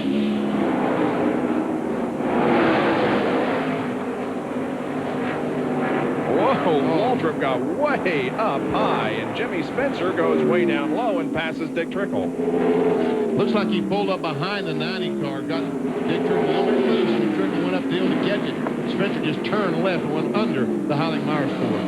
Oh, this time. Well, Spencer gets loose. Oh, man, did he? And they're 3 abreast. Okay, guys, you can't do that going into this turn. Okay, they figured that out. Mark Martin a moment ago, he was leading this group when they came up behind him. He just said, go ahead, guys. And Jerry has more on the 6th car. Remember I showed you the rubber spacer, the third part of the circle they were trying to get into right front? Well, they definitely needed it because Mark said the car has just gotten very, very bad loose. He cannot drive it in the corner very hard. The car just slides sideways. He has to turn the wheel to the right and catch it. And here at Darlington, there's not a lot of room to go to the right when you enter the corner. Now, that's the problem he's having. The problem with Jeff Gordon is almost identical. Gordon just radioed Ray Evernham and said, hey, Ray, remember how loose you were at the beginning of the race? And Ray said, yeah. He said, well, we're even worse now, and it's getting worse lap by lap. Ray said it's because you're burning your right rear tire off trying to stay up with those 4. Well, he's led 44 laps here this afternoon. Has been one of 6 leaders, Jeff Gordon is. And Spencer, evidently, either something's wrong with the car, he got the car sideways off the corner, he loses 2 spots. He might have done the same thing that Jerry was talking about Ray Evernham on Jeff Gordon's car. He might have burnt that right rear off coming up through there. How about it, John Kernan? Well, we're not sure if that's the problem, but Jimmy just radioed in and said the car has gotten very, very loose. Remember, that last pit stop, they took a half a round to wedge out of it, going way high there. So the Spencer telling his team that the car is very, very loose. They tell them just to hang on. Next pit stop, they'll fix it. A few laps ago, Hutch Strickland was running up front. And watch as he goes to the corner, and the 18 car, Bobby Labonte, pulls up right behind him and might even touch him right there and gets the car extremely loose. Hutch had no choice but back off the accelerator. This is coming off turn 2, and he lost 3 or 4 spots. He's worked his way back now to he's back in the 12th spot. Yeah, he's the last car on the lead lap. Hutch Strickland being followed by Kenny Wallace and Ward Burton. And right now, Hutch Strickland is 22 seconds behind the leaders. In other words, the leaders are not too far behind him. And a crash involving Ward Burton and Hutch Strickland. We got 2 spots behind us. We're going to have to move along if we can. Bill Weber. Well, before that, Hutt had told his crew chief, Bill Engel, that he was tight in turn 2 and loose off of turn 4, so his car was not handling as well as they had hoped. And obviously now he's going to have some other problems. Fifth caution of the race comes out on lap 168. See Jeff Gordon going by. Jeff Gordon, that then was about almost 13 seconds behind the leaders. More than a half lap. Not quite a half lap, I should say. And so it will allow Jeff and everybody else who is having some handling problems to come in and get them corrected.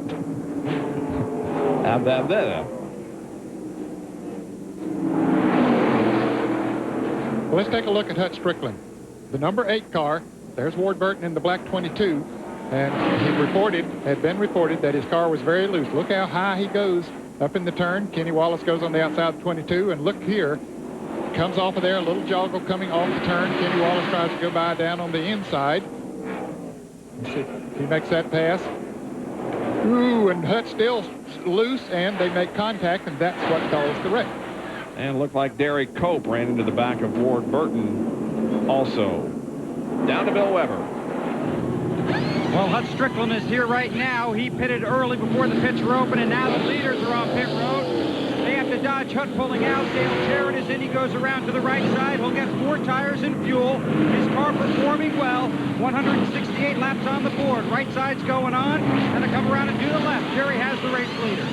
Right side tires and a track bar adjustment for Bill Elliott trying to tighten the car up. Left side tires going on. Meanwhile, also a major adjustment on Mark Martin's car further up pit road. And Jeff Gordon is going to take a rubber out of the left front as the 88 car is out. Here's a 24 pulling out in front of his teammate. The 5 of Terry Labonte, the 88 behind him. And then the 99 has 21, 10, and 6 all head in line back to turn 1. Let's go to John Kerner.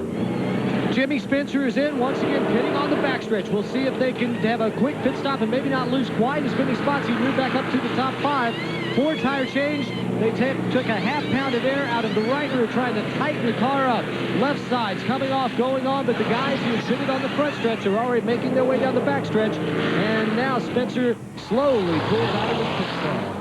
He said there's not much point because I'm going back to 11th spot. Yep. He might get out in front of Ted Musgrave. I don't know if he... No, he didn't. Musgrave was lingering a little bit behind the others that pitted on the front stretch. Under caution once again here at Darlington and the Southern 500. 169 laps completed. We're almost to the halfway point, which is lap 184. Back in just a moment.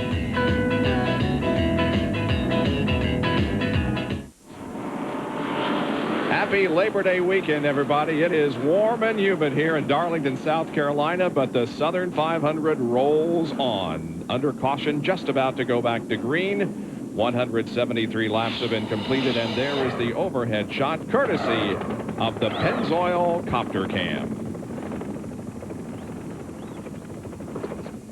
All right, Jeff Gordon now is being shown in second position right behind the leader, Bill Elliott. Now, we've been eavesdropping on the conversation between Jeff and Ray Evernham and other members of the crew as to whether or not they've been making the right adjustments as we go along here. Let's listen to the most recent conversation in another NASCAR Spotlight.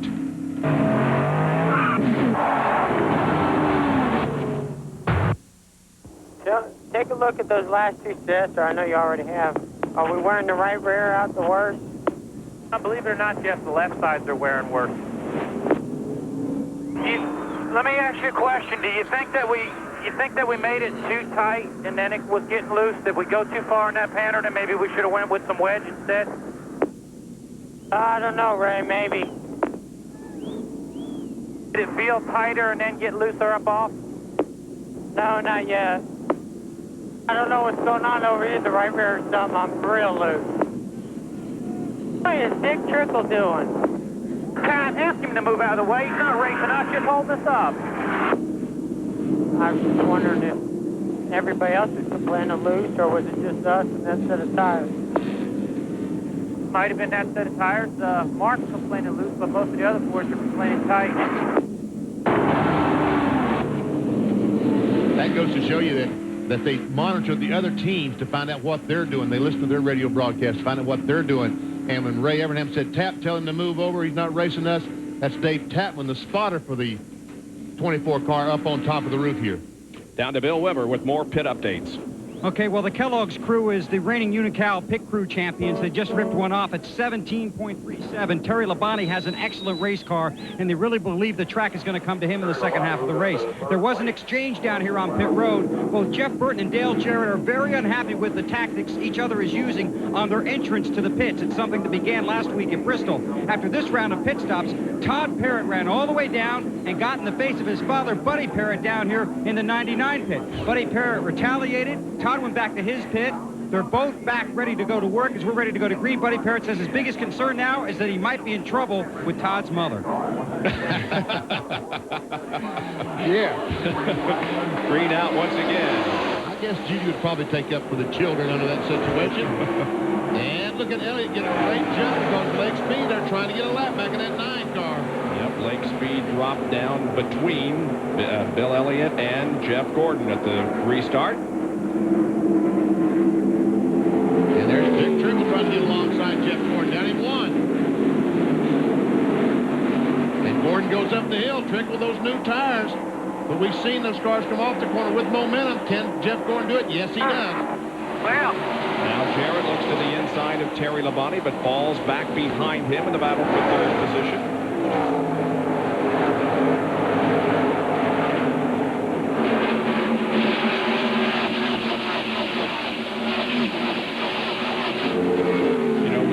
Jeff Gordon in a Speed Week interview that aired Friday night, and one of the things that he mentioned on a couple of occasions, he said that he and Ray are communicating about this race, and I think what we have heard in the NASCAR spotlights bears that out. They have a lot of conversation together and work through their problems through communication. Lake Speed, the 9 car closes up a little bit on Bill Elliott as Dale Jarrett goes by Labonte and moves into the 3rd spot. Labonte did rip off a great pit stop. He was running back at 6th or 7th position, came out in 3rd or 4th. Here is Jeff Burton looking to the inside now of Terry Labonte. Off of the 4th corner onto the main straightaway.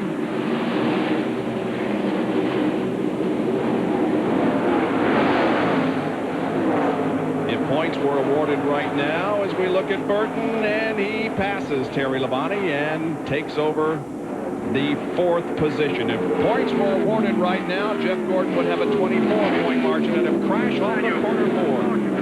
Rick Mast is involved there, the 75 car. The 1 car looks like a Lance Hooper. And Lake Speed did not, in fact, get a lap back. This is off of corner number 2 down the backstretch. Rick Mast sitting there along with the 1 car driven by Lance Hooper. There was a 3rd car involved too, I believe, Bob. We'll check out and see who that was here in a moment. I think Lance Hooper ran into the 75 car, the Remington car. But anyway, the safety truck is there to check on the 2 drivers. I could have been mistaken. I believe there was a 3rd car, Ned, involved. I think he was not, his car not injured. Is that a fire? I guess he started it up. Here it is in progress.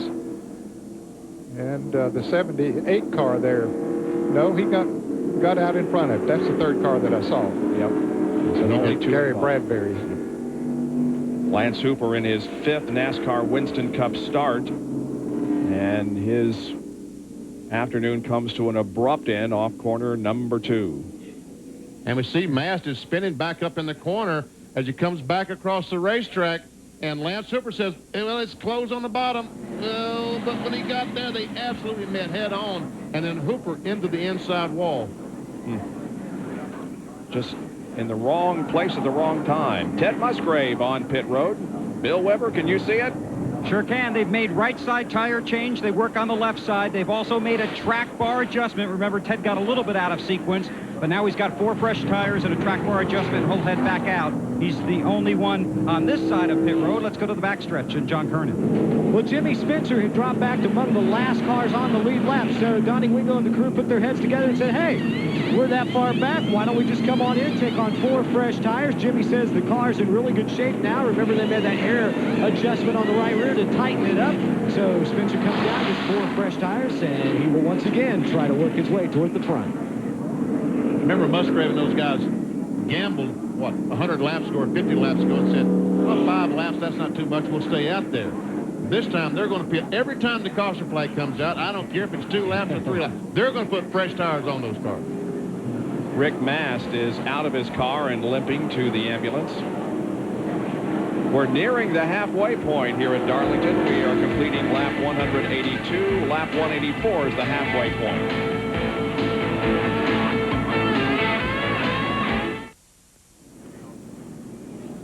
ESPN Speed World live coverage today on this day before Labor Day in the Mountain Dew Southern 500 from Darlington. There's the overhead shot, courtesy of the Pennzoil Copper Cam, continuing to circle above this 1.366-mile racetrack.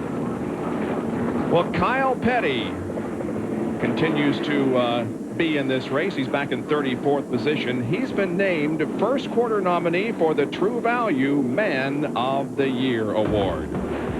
True Value, the official store of NASCAR, is sponsoring the Man of the Year award, and they will give $50,000 to a NASCAR driver who illustrates superiority both on and off the racetrack. 4 years ago, Kyle created a ride across America to help raise money for various charities. His ride this year was renamed the Kyle Petty Hot Wheels Racing Charity Tour and ran from Texas to Tennessee. Kyle and all the riders stopped along the way to present checks to area hospitals and to encourage and entertain the kids. In all, over $200,000 was raised and distributed to various charities. Kyle reminded everyone that what drivers do out on the track each week isn't nearly as important as what the hospitals are doing to help the kids who need it. So Kyle Petty, the first quarter nominee for the NASCAR True Value Man of the Year award. As we said, the winner will receive $50,000, and he will split that money among his favorite charities, and there's a list of just some of the favorite charities that Kyle has. Dr. Jerry Punch has an update on pit road.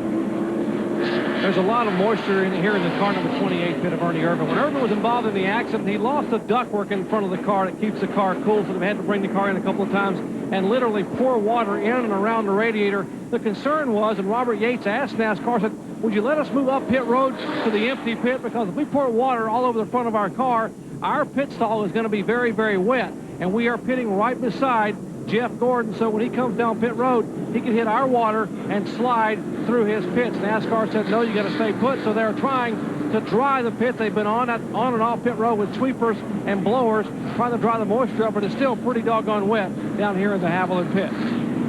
As the field comes down the main straightaway, they receive the cross flags indicating that we have reached the halfway point of this race, but we are under caution, and so the halfway money will not be paid for a while. But 184 of the 367 laps that make up the Mountain Dew Southern 500 have been completed.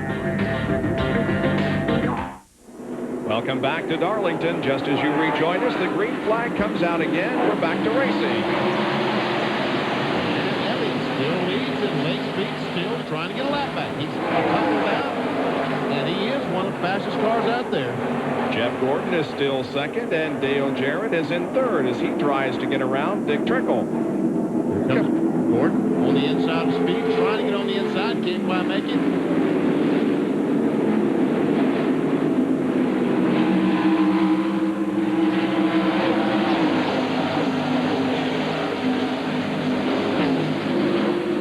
Sticking his nose to the inside of Trickle.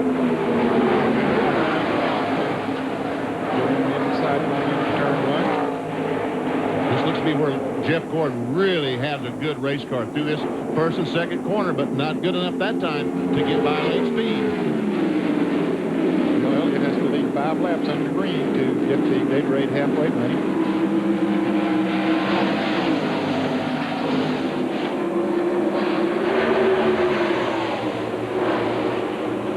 Trickle moves over, lets Dale Jarrett go by, and Jeff Burton tries to go alongside. He will go by Dick Trickle as well.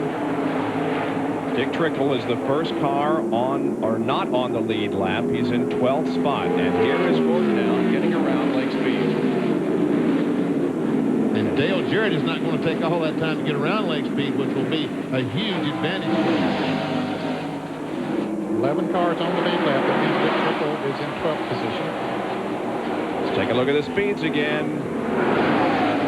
And we see that Elliott, 161. With no traffic in front of him, Jimmy Spencer back in traffic ran 160 miles per hour. Yeah, he's involved in quite a bit of traffic back there. Still ran the third fastest in that last lap. Right there, Spencer right behind Robbie Gordon and Brett Bodine. Spencer in the blue and yellow, number 23.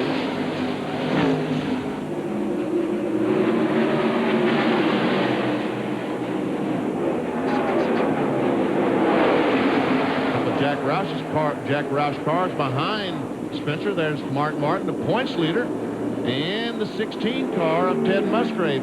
Also Ricky Rudd, the 10 car. He's in that race. 10th place car.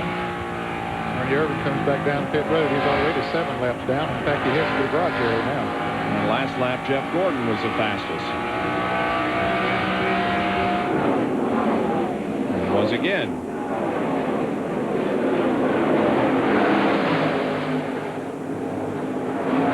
Rudd going by Brett Bodine, and Ted Musgrave loses. I start to say loses another spot, but Jeff Bodine, the 7, is a lap down to the 16. So now the 16 car is back in 11th spot. Ricky Rudd trying to bounce back a bit here. Since he won the Brickyard 400, his average finish has been 29th. And now both Jeff Gordon and Dale Jarrett begin to close in on the leader, Bill Elliott. The interval is down to less than a half second. And look at that 4th place car back there. Jeff Burton, he's coming in there too. I think he's gaining on all of them. Bill Elliott, the leader at the halfway point of this race. 7 of the 22 races have been won by the driver running up front at the halfway point. John Kernan is with Lance Hooper, who was involved in an accident a few laps ago. And he has been checked out. Lance, I guess you're all right? Yeah, I'm fine. Just my pride hurt a little bit.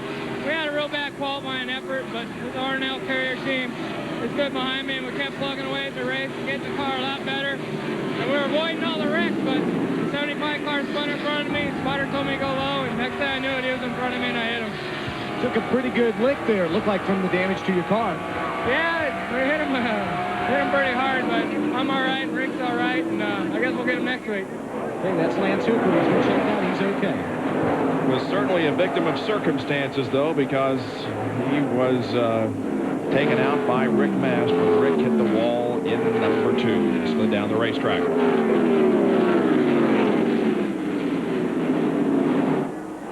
Jeff Gordon is the fastest car among the top 6 right now. As we show you another Napa Field summary.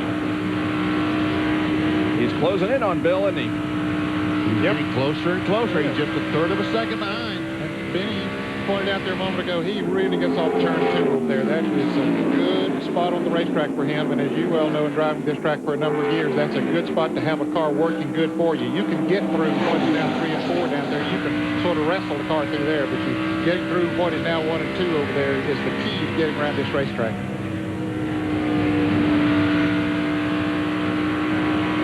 He's been able to put a few car links on Dale Jarrett as he tries to catch Bill Elliott. There you see it came off turn 2, moved in a little bit closer on Elliott. Once again, that last lap, Jeff had the fastest speed. Jeff Gordon has 4 top 5s and 5 top 10s in 9 races here, including 3 wins, not only going for the Winston Million today, but trying to become the first driver to win 3 consecutive Mountain Dew Southern 500s.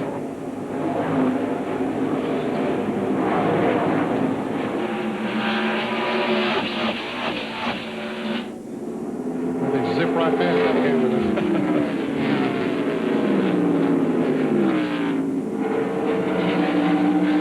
Right now, those 4 cars seem to be stabilized.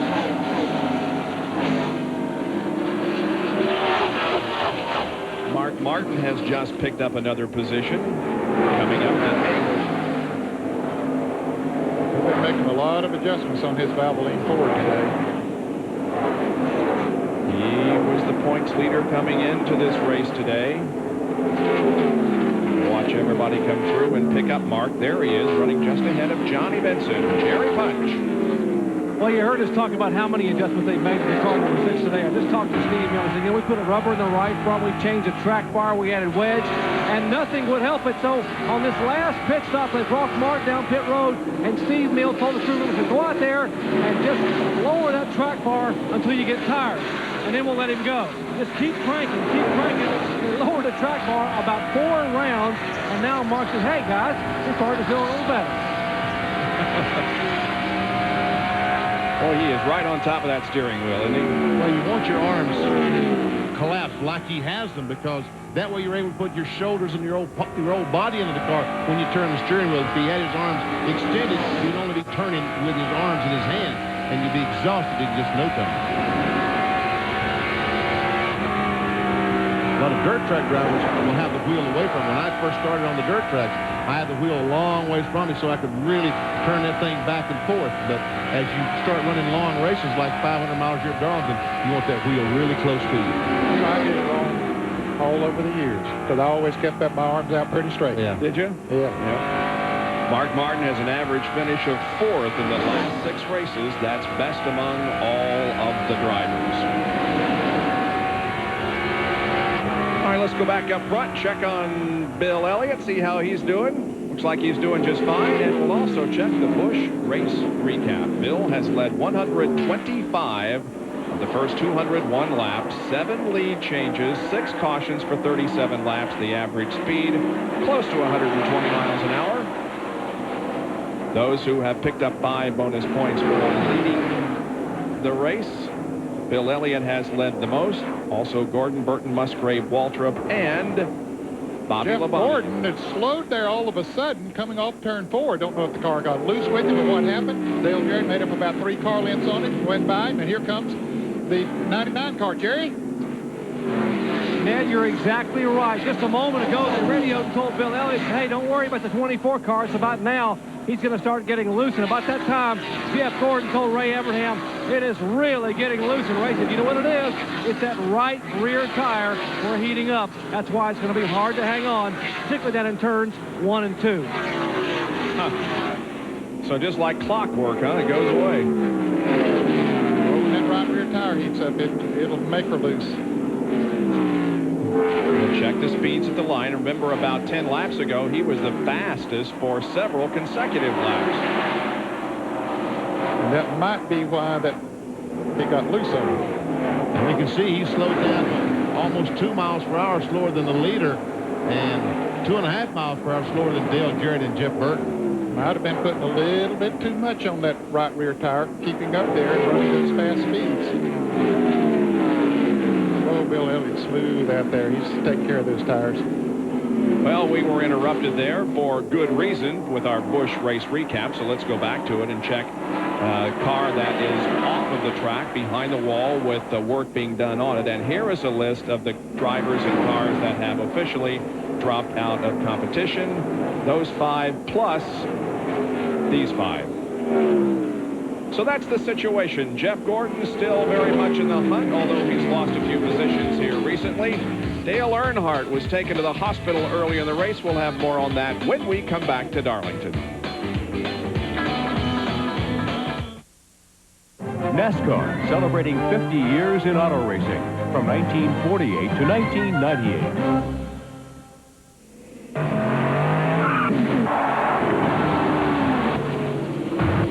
Track looks clear over there. That's a little bit better. I still think we'd be tighter. You want to wait a little bit, though, not give up all the track position right now? Unless Elliott comes in, right? You only run 3 laps, bud. You're doing good. We'll keep working on that thing, trying to get it better. I mean, you know, right now we need to rubber it. That's what we're going to end up having to do with it, Jeff. But you're doing good. The main thing you got to do is keep that thing out of position so it don't get in trouble.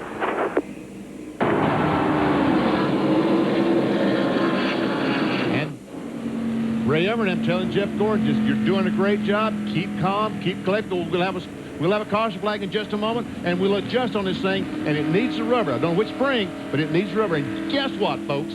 The caution just came out. Don't you love it when plans come together? Isn't that something? Jimmy Spencer, the reason for the caution. It's the 7th one of the afternoon, and it comes out on lap 211. Here's John. Jimmy radioed in, told the crew it got real loose, hit the wall, and now he doesn't have any brakes, and the leader's headed down pit road.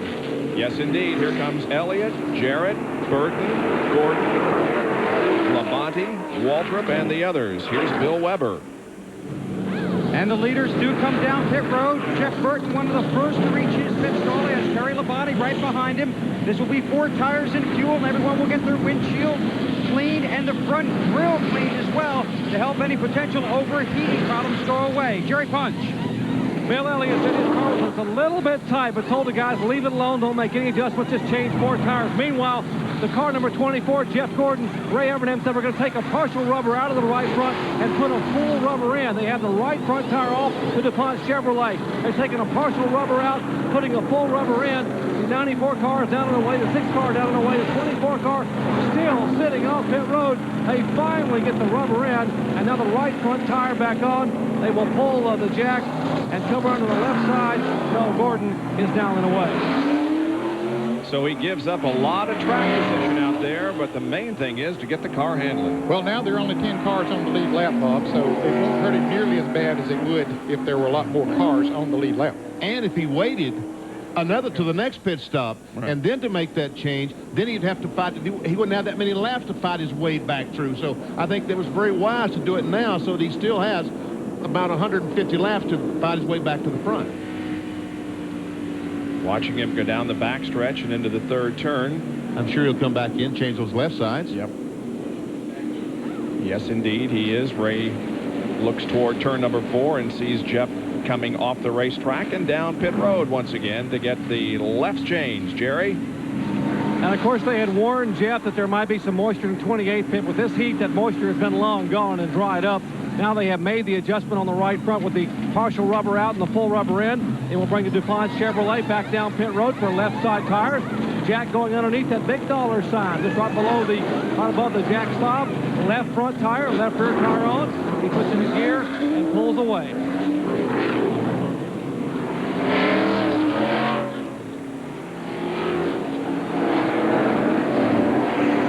Well, as he goes out now, he'll be in 10th place. But, Bob, we talked about having a lot of time, guys. Look at that. That's behind us, and I couldn't see it, but boy. He might not have as much time as we thought. If that cloud comes over the racetrack, that looks mean. It sure does. Jerry, you have more? Well, NASCAR just reported to some of the teams that they looked at the radar and rain is 20 miles out. They said rain 20 miles out. They're not sure if it's going to come this way. Remember, yesterday it rained very profusely in downtown Florence, but did not rain here until late in the afternoon. In fact, it rained about 2 hours there before it rained here. So we'll wait and see if the rains will come. Meanwhile, we're under caution here at the 48th running of the Mountain Dew Southern 500. Now, Mike Dillon is driving his car. Let's go to Dr. Jerry Punch for the update. Well, Bob, it is very good news, at least what we've heard so far. Dale Earnhardt was taken into Florence to McLeod Regional Medical Center, where he underwent CAT scans, computerized scans of the head, neck, chest, and abdomen, and all those scans, we are being told, are negative at this point. He is awake and responsive and alert and undergoing further tests, but at least those tests that we're concerned about right there, the CAT scan of the head and chest and abdomen, are negative, and that's great news. Let's check in over with John Kernan. Well, a disappointing end to the day for Jimmy Spencer when he got into the wall up there, broke the brake rotor, and now they're having to replace the whole right front wheel assembly. And Jimmy, are you all right? Yeah, I'm all right. You know, I just really feel bad for my Camel team. You know, we had a heck of a race car. We didn't qualify nowhere near where we needed to, and got us on the back straightaway. We played catch-up all day. We kept catching up. Finally, that wall caught us. And I don't know what was up there. I don't know really what happened. But, you know, I was driving a race car, so I got to take the blame for it simply because I had a good enough car to win the race, and I should have probably been a little more patient at the time. Thought I was as good as I needed to be, and this place will grab you in a heartbeat. I want to thank the Lord I'm all right. I hope Dale Earnhardt's all right. I want to say good luck to Gary Selzy and Whit Bazemore in the Winston Invitational tomorrow up at IRP. All right, Jimmy Spencer. Let's go to Bill Weber. Well, all day long, Buddy Parrott has been coaching Jeff Burton to take it easy, be patient, be patient. He's just told him, if you can get to the lead, take it, because the weather is in the area. That word's going up and down pit road. And Buddy also threw in, you remember what Darrell Waltrip did? The rain and Darrell Waltrip kept Davey Allison from $1 million. Dr. Punch. Here's the T-shirt all the Elliott crew are wearing beneath their fire suits today. It says there's only $1 million bill. They're very proud that Bill's the only guy ever to win $1 million here at Darlington, and today they want to keep it that way. As we go back to green, Bill Elliott is in front, and Bill has won all 3 Darlington races that he has led 100 laps or more, and he has led 138 so far today. Well, he got himself a good jump. Dale Jarrett was hoping to get by Lake Speed before they got off of turn 2, but couldn't do it, and Elliott's got himself a nice big lead. And here comes Terry Labonte and Jeff Burton right behind Dale Jarrett. And Jarrett now tries to get alongside Lake Speed. He does take that spot away. It's not for position, but position on the racetrack. So now he can see Bill Elliott. He can set his sights on him. There goes Burton to the inside of Labonte and going to third. Remember, Jeff Burton has been fast all day long. Jeff Gordon is back in 8th position now after that lengthy pit stop. And right now, I think the car is trying to push a little bit. Actually, putting that rubber in the right front, I think the car is trying to push a little bit more than he's used to, accustomed to.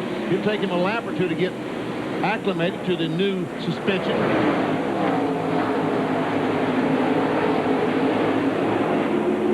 Jeff Burton tries to get by Lake Speed. Remember, he's 2 laps down in 19th position. Now Labonte goes to the inside of Lake Speed, and here comes Hut Strickland. Let's check the speeds at the line. Wow, look at Dale Jarrett, 163 miles per hour that time. And Jeff Gordon back in the traffic is at 160.5. Jeff Gordon is called Mark Martin. Points leader, the guy in second place, number 6 in the points leader going in this race. And here goes Jeff Gordon right by Mark Martin. He sees those dark clouds back behind the main grandstand and turns 1 and 2. So his mission is to get to the front as quickly as possible. And that time, Jeff Burton was the fastest car, a little bit faster than the front 2. Here comes Gordon diving to the inside of Kenny Schrader. It seems like those cars have run together a lot this weekend. Schrader moves up and lets Gordon and Mark Martin go by.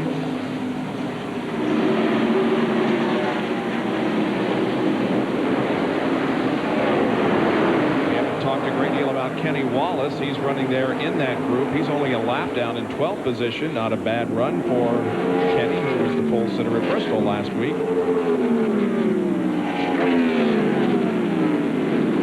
And now Dale Jarrett is right up on Bill Elliott.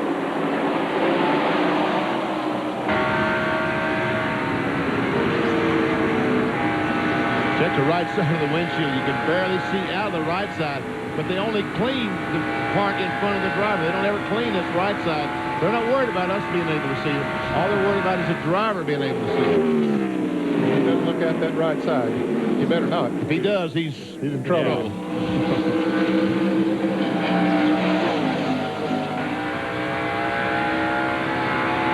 I don't think Derek led a lap today, has he, Bob? Nope, our 6 leaders have been Elliott, Gordon, Jeff Burton, Ted Musgrave, Bobby Labonte, and Michael Waltrip.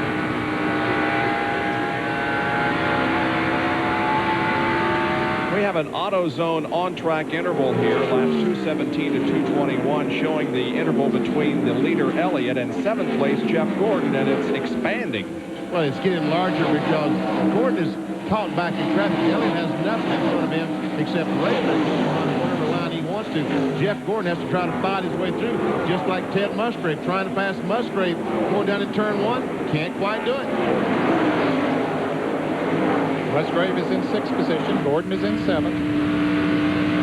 Michael Waltrip right in front of this group. And then if that cloud cover comes over, which is already moving in down to turn 1 and 2. That's going to tighten the racetrack up, and the move that Ray Abraham made might not work in their favor. If the racetrack gets cooler, the temperatures gets cooler, then they'll tighten the racetrack up and maybe hurt him a little bit. Now he's moved into 6th place.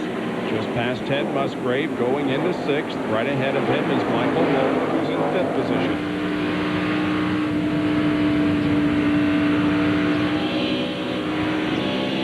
Michael Waltrip looks back at Jeff Gordon as he closes in right on the back bumper. Jeff Gordon, folks, in case you've been under a rock, is going for $1 million bonus today if he can win this race.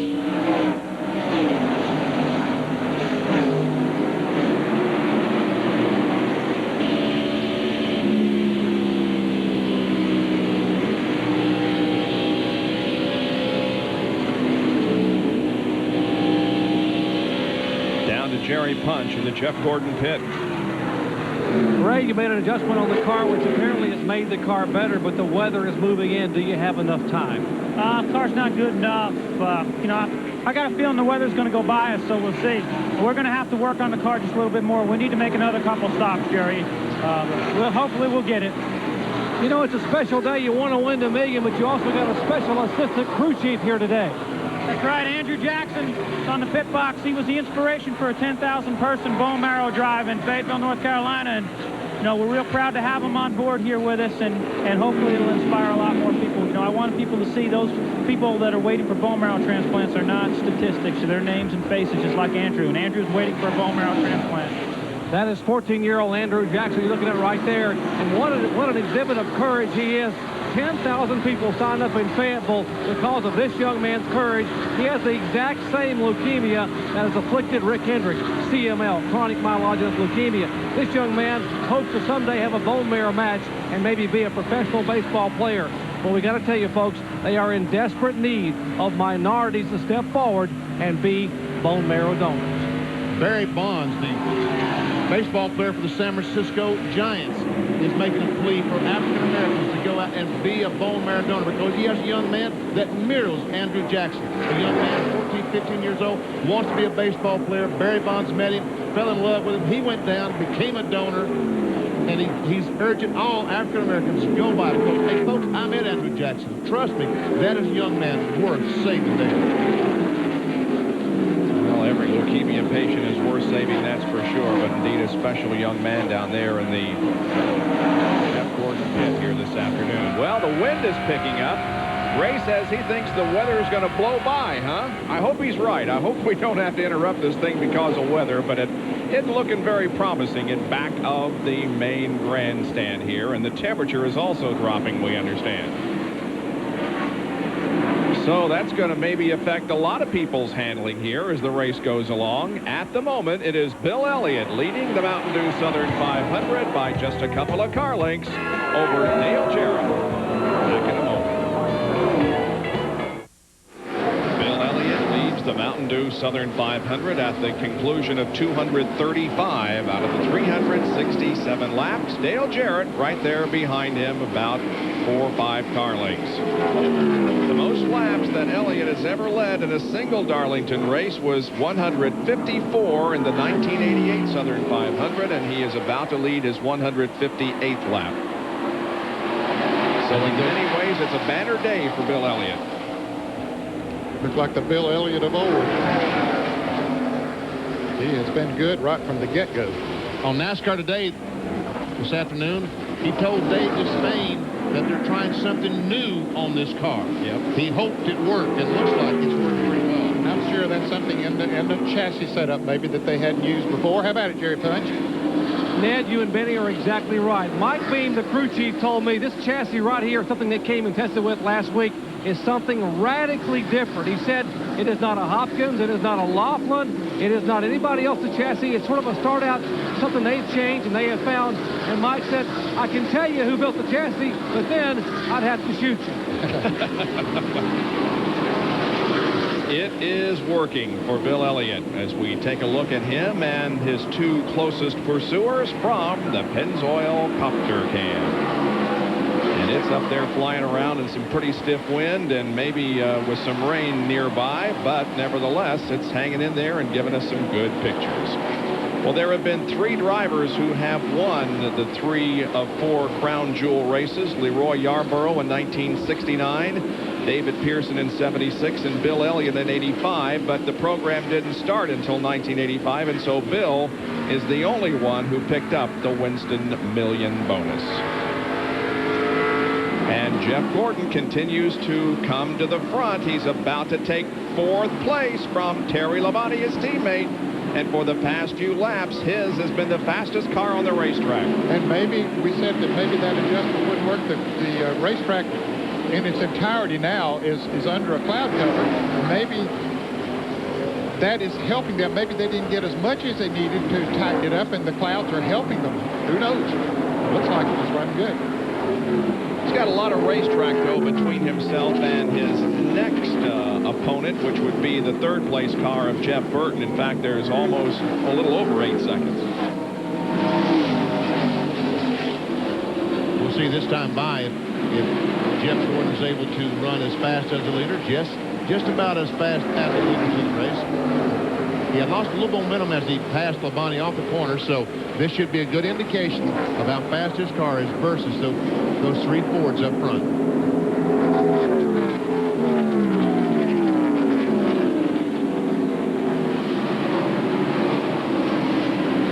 Oh, he's drifting in high. This time by, we see the 94 car at 156, 134. That time he was the 2nd fastest to Bill Elliott, but Elliott, the leader, was a little bit quicker.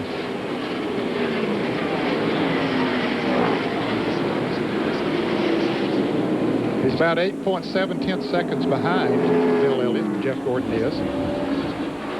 We'll check and see if he's picked up any of that this time by. Once again, Elliott faster than the other 2 cars. Here comes Gordon, but he's in traffic, so that will slow his car down. You can see, just catch a car at the wrong spot, and you can see he lost 2 miles per hour. Now, however, he has some clean racetrack ahead of him. A lot of it, as a matter of fact. Full straightaway.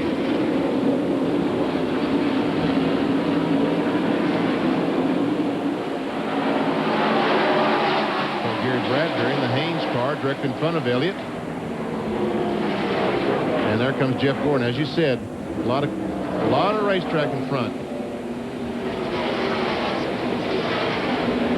Terry Labonte, Michael Walker, and Mark Martin are running nose to tail on the racetrack, and they are in 5th, 6th, and 7th position. And all those loose race cars, Dan, you're right. I think those loose race cars with this cloud cover is getting faster. And Michael Walker goes high on the racetrack. Mark Martin, loose race cars, turns and gets alongside Michael. Can he make the pass? Yep. Yep.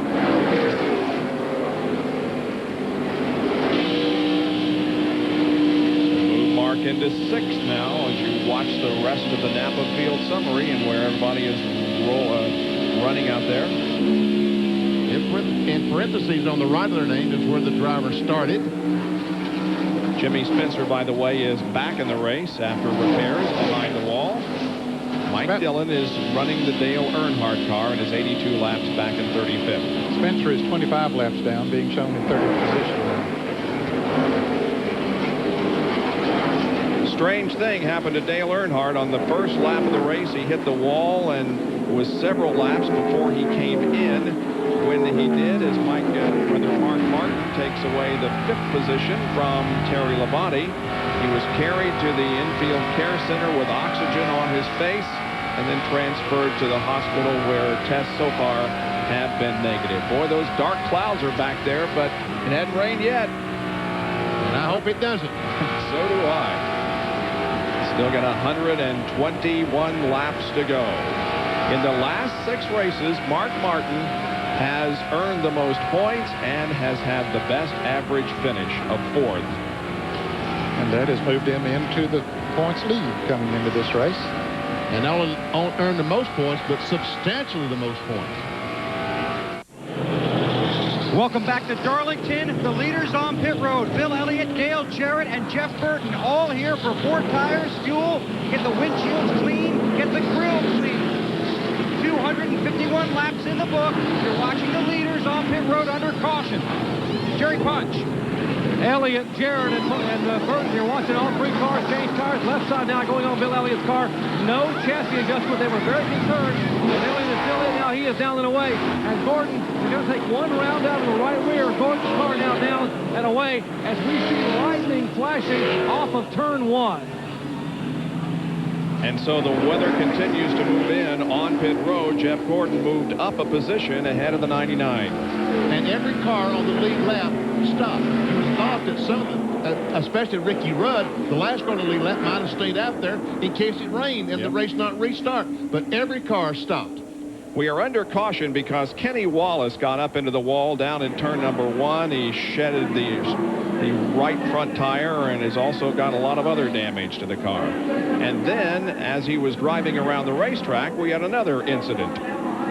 There's Derek Cope in the Skittles car number 36, comes up on Kenny. They make contact, and here comes the leader, Bill Elliott. He had to take his evasive action there. He could drive by both of them.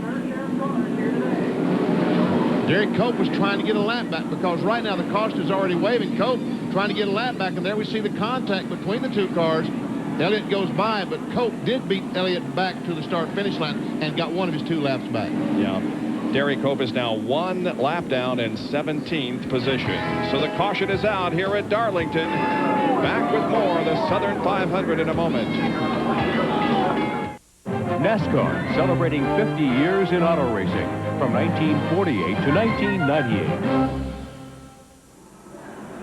That's ESPN's You Call the Race booth here at Daytona, USA. Gives you an opportunity to sit down in front of a microphone and watch a race and call it and try to be as good as you and I are.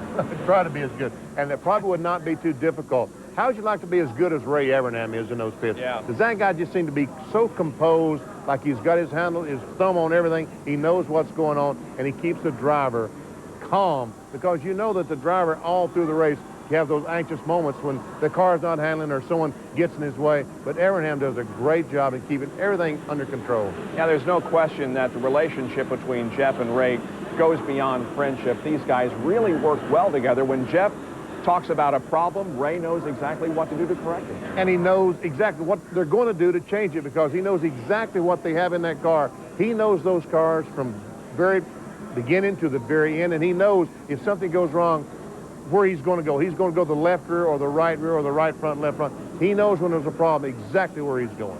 Well, we're down to the final segment now of the NASCAR ESPN2 Marathon, the closing laps of the 1997 Mountain Dew Southern 500 from Darlington.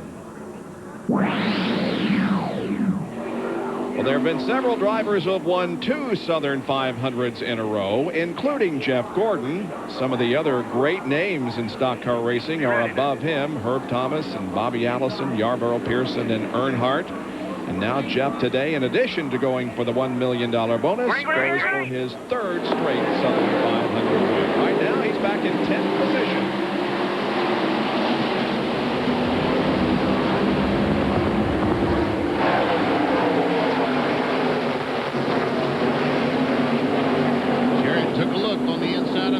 Couldn't pull it off. I think figured he needed to strike quick, Ben, if he was going to ever lead a lap today. Mark Martin gets by Terry Labonte. Bobby Labonte, and here's the lead, a battle for the lead off turn 4. Dale Jarrett to the inside. They come down the straightaway, and Elliott refuses to surrender the lead. They go into the corner side by side. Who's going to come out with the lead in this one? It's Jarrett. Wow. Wow, it's right. So Dale Jarrett goes to the front. And he becomes our 7th different leader today. I'm not sure he's led like this. I think he has to get back to the start-finish line before he does. I don't know who was in the lead when they were side by side when they came across the start-finish line. But anyway, here he comes, and he's in front this time. Yep. Sure. Now we're watching Mark Martin and Bobby Labonte and Terry Labonte running there with Lake Speed. It's 5th, 6th, and 7th. Mark Martin is in the 5th place. Bobby Labonte, a pole sitter in the Pontiac, Interstate Batters Pontiac, is currently running in the 6th spot. He's getting a challenge from his brother, Terry Labonte, in the 5 car. So Dale Jarrett now leads Bill Elliott and Jeff Burton, and Dale can now add to his impressive total of laps led on tracks of 1 mile or more. Coming into this event, he had led 1,360 circuits. We'll be right back. Back in Darlington, South Carolina, Jeff Burton has gone into 2nd position, putting Bill Elliott back to 3rd. The lead continues to be held by Dale Jarrett. Well, NASCAR Online at www.nascar.com features chat. Each week, NASCAR Online hosts a minimum of 3 chats with NASCAR's top drivers. Tuesday, you can ask questions of your favorite Winston Cup driver. Wednesday, it's the NASCAR Busch Series and Craftsman Truck Series. NASCAR Online at www.nascar.com. So they'll have to make at least one more pit stop. Mark Martin and the pole sitter Bobby Labonte are battling for 5th position, and right behind Bobby is Terry Labonte, and here comes Jeff Gordon, who has passed Ted Musgrave and gone into 8th spot, so he has picked up 2 since we went green.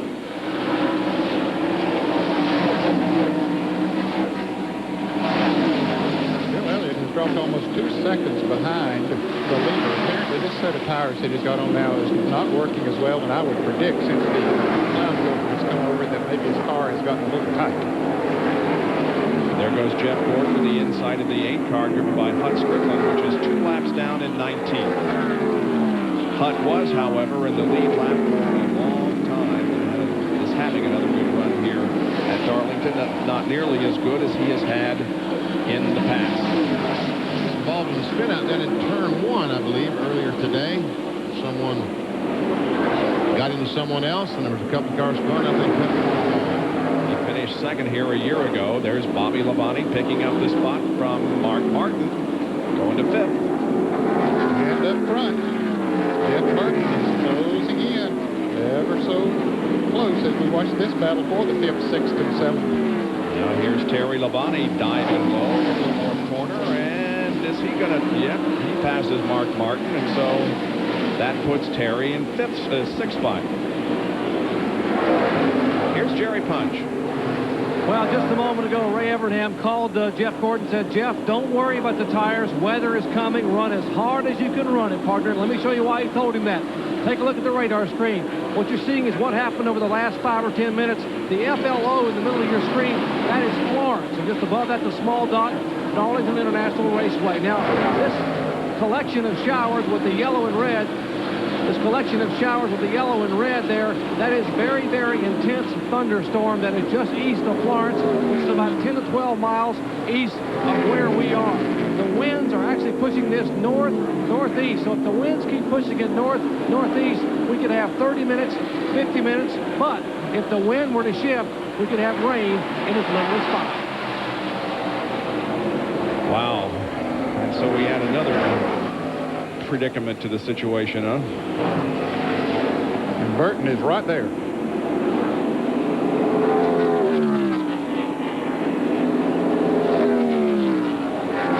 Bill Elliott. And Jeff Gordon just gets by Mark Martin, so moves him into the 7th spot. And a good battle up front also, as Jeff Burton now is right on the back bumper of Dale Jarrett. We're back at Darlington under caution for a crash in turn 4. The 88, 99, and 24 on your screen. Dale Jarrett and Jeff Burton are both happy with their car. They will simply take 4 tires and fuel, then head back out onto the racetrack. Weather is threatening. Pit stops going quickly. Jerry Bunch. And they really want to get Jeff Gordon out in a hurry. 4 tires, 1 can of fuel. Here's the 88 down pit road, 21 to 24, 17.5 seconds. And the 24 car just does miss Bill Elliott as he's pulling out of his pits. Wow. And look at Michael Waltrip, the Sitco car. Great pit stop for the Wood brothers. Got out in 2nd place. Here is the reason we are under caution. Lake Speed, Ted Musgrave, turn 4. Come off the corner, and Musgrave gets awfully high, but unfortunately not high enough because Lake Speed gets to the left rear, and around goes the 16 car, and Ricky Rudd comes along. He gets, Jeremy Mayfield hits the 9. The 9 hits Ricky Rudd, and the 16 hits the wall. Is that about the way it was, Ned? I think that's the way it was to me. Okay, here it is again. Musgrave up high. Looks like his car might slip a little bit. Well, it does there, certainly. Once the 9 car touches it, don't know if it slipped before that or not. And here comes Ricky Rudd trying to dive to the inside. But the 37, as you said, clips the 9, and the 9 clips the 10. And so the rear bumper is torn off of Ricky Rudd's car. And the caution waves once again here at Darlington.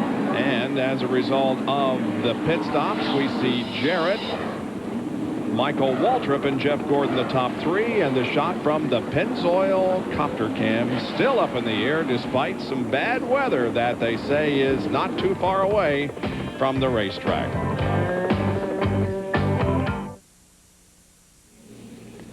Back at Darlington, and we remained under caution here in the Southern 500 because of an accident. Well, a couple of pit stops ago, we documented that Jeff Gordon still was having handling problems, and there was a lot of question marks and a lot of decisions to be made. This is how they reached their decision as we take a look again at a NASCAR spotlight.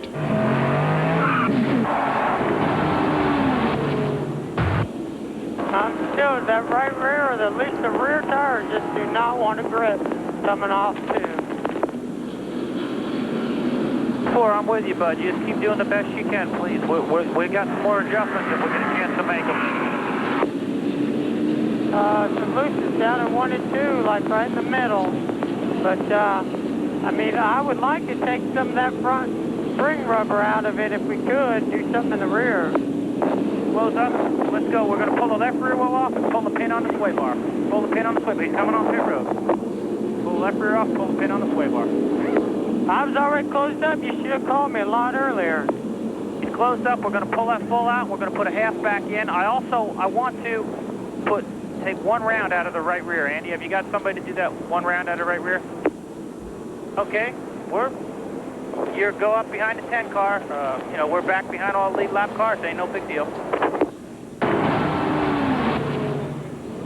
Well, they keep working. I admire these guys. They keep working and working and working, trying to make that car as fast as anybody there. Bill Weber? And another team that's been working hard today, especially on pit road, the Citgo crew. Michael Waltrip has had some excellent pit stops. One that was 18.10, but the last 2, 17.41, and this most recent one, 17.22. Now, his car is better after they run 10 laps. Green about to come out. Watch the 21 car behind DJ. And then Jeff Gordon lined up in 3rd. Terry Labonte in 5th position. Green flag comes out on lap 279. Michael Waltrip trying to get back on track. He has posted 7 straight finishes of 22nd or more. And if the points were awarded right now, look at the tightness. Jeff Gordon with a 15-point margin on Mark Martin as they would change positions. And here comes, looks like Jeff Gordon had a notion there to go to the inside of Michael Waltrip coming down the front straightaway.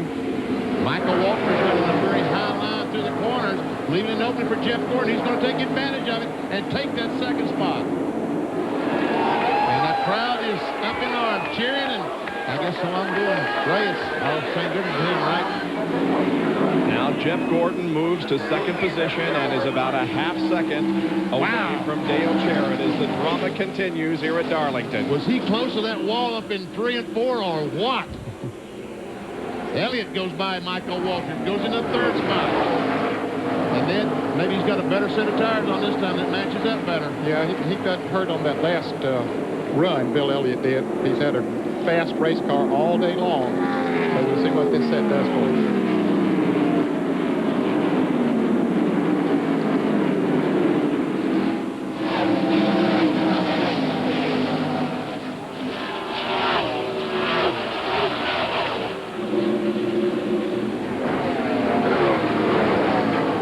That time by the 99 car. Jeff Burton was the fastest car. A little bit faster than the leader, but unfortunately, he's in 5th spot. And so the drama is not over yet, ladies and gentlemen. We have 281 laps completed out of 367, and Jeff Gordon is back in 2nd position, just a little less than a second behind the leader, Dale Jarrett. Back in a moment.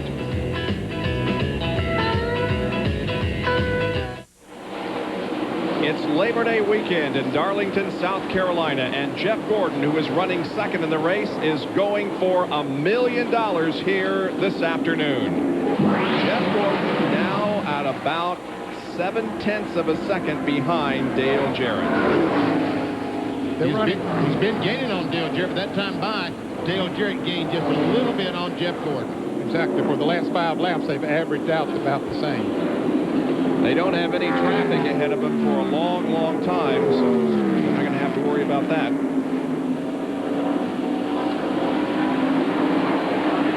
Let's take a look at the interval leaderboard, and we'll show you who the fastest is on the racetrack. Jeff Gordon. Yep. A little bit faster than Dale Jarrett. And also the 99 car. About the same speed, just a little bit slower than Jeff Gordon had the fastest lap at over 161 miles an hour, and here is Jeff Burton coming up on Bill Elliott. Elliott, by the way, has clinched the 5 bonus points for leading the most laps here today. He led 180. Once again, Jeff Gordon faster than Dale Jarrett. But Jeff Gordon, folks, if he can keep it off the wall, he'll be okay. He is using every inch of the race. Look how close he comes to that wall. In the middle of the corner, he's right up against that wall. And here is Jeff Burton looking inside of Bill. Elliott slides up the racetrack. Burton going to be able to take advantage. Well, Bill's been running that high line through turns 3 and 4 all afternoon. It's been working well for him. And there you see that Gordon is still the fastest car, indicated by the yellow number 1, and he is a half second behind Dale Jarrett. And there is Jeff Burton taking over 3rd spot from Bill Elliott. Watch Jeff Gordon as he goes in the corner, lets the car drift right up against the wall, right against that wall. Now it come back off. Gives him a good run off the turn. But that time, Jarrett was the fastest. Yep. Now watch Jarrett as he goes, and watch Gordon as he goes up right against the wall in the middle of the corner. He's trying to find a spot, just, you know, within 6 inches of what he's been running that might let him go just a little bit faster. He's hunting, he's searching for a faster way around this racetrack, something he has. And look at Jarrett that time. He goes high, Gordon up high. All these guys trying to find, as you said, Ned, that magic spot that will let them pick up 1/10 of a second per lap. Well, he's 3/4 of a second back now. Well, as Benny said, he's driving his heart out, and he's certainly been using those tires up. $1 million will go to Jeff Gordon. If he can win here today, he will win 3 of the 4 crown jewel races in the NASCAR schedule. And there are reports of raindrops falling on the racetrack. Well, we may see a little bit of moisture on the windshield, just a little bit there at the bottom. That time, Jeff Gordon had the fastest lap. Jarrett was 2nd and Burton 3rd, and that allowed Jeff to close in just a little bit.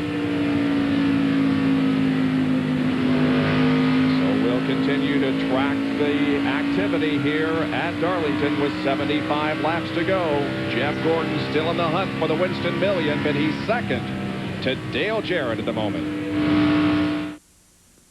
NASCAR, celebrating 50 years in auto racing from 1948 to 1998.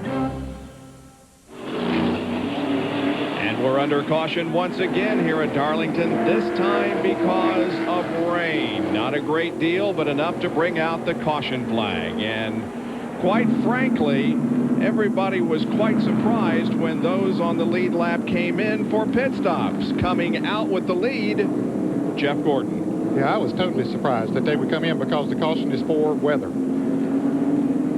See, Ray Evernham talking to his driver, telling him, here's the caution flag, there's the pace car, pit road is open. Here comes Gordon. Dale Jarrett stays on the racetrack, and then all of a sudden, he turns left. Well, he was not going to stop, and boy, that cost him a lot right there. He was fortunate to be able to come back out in second place.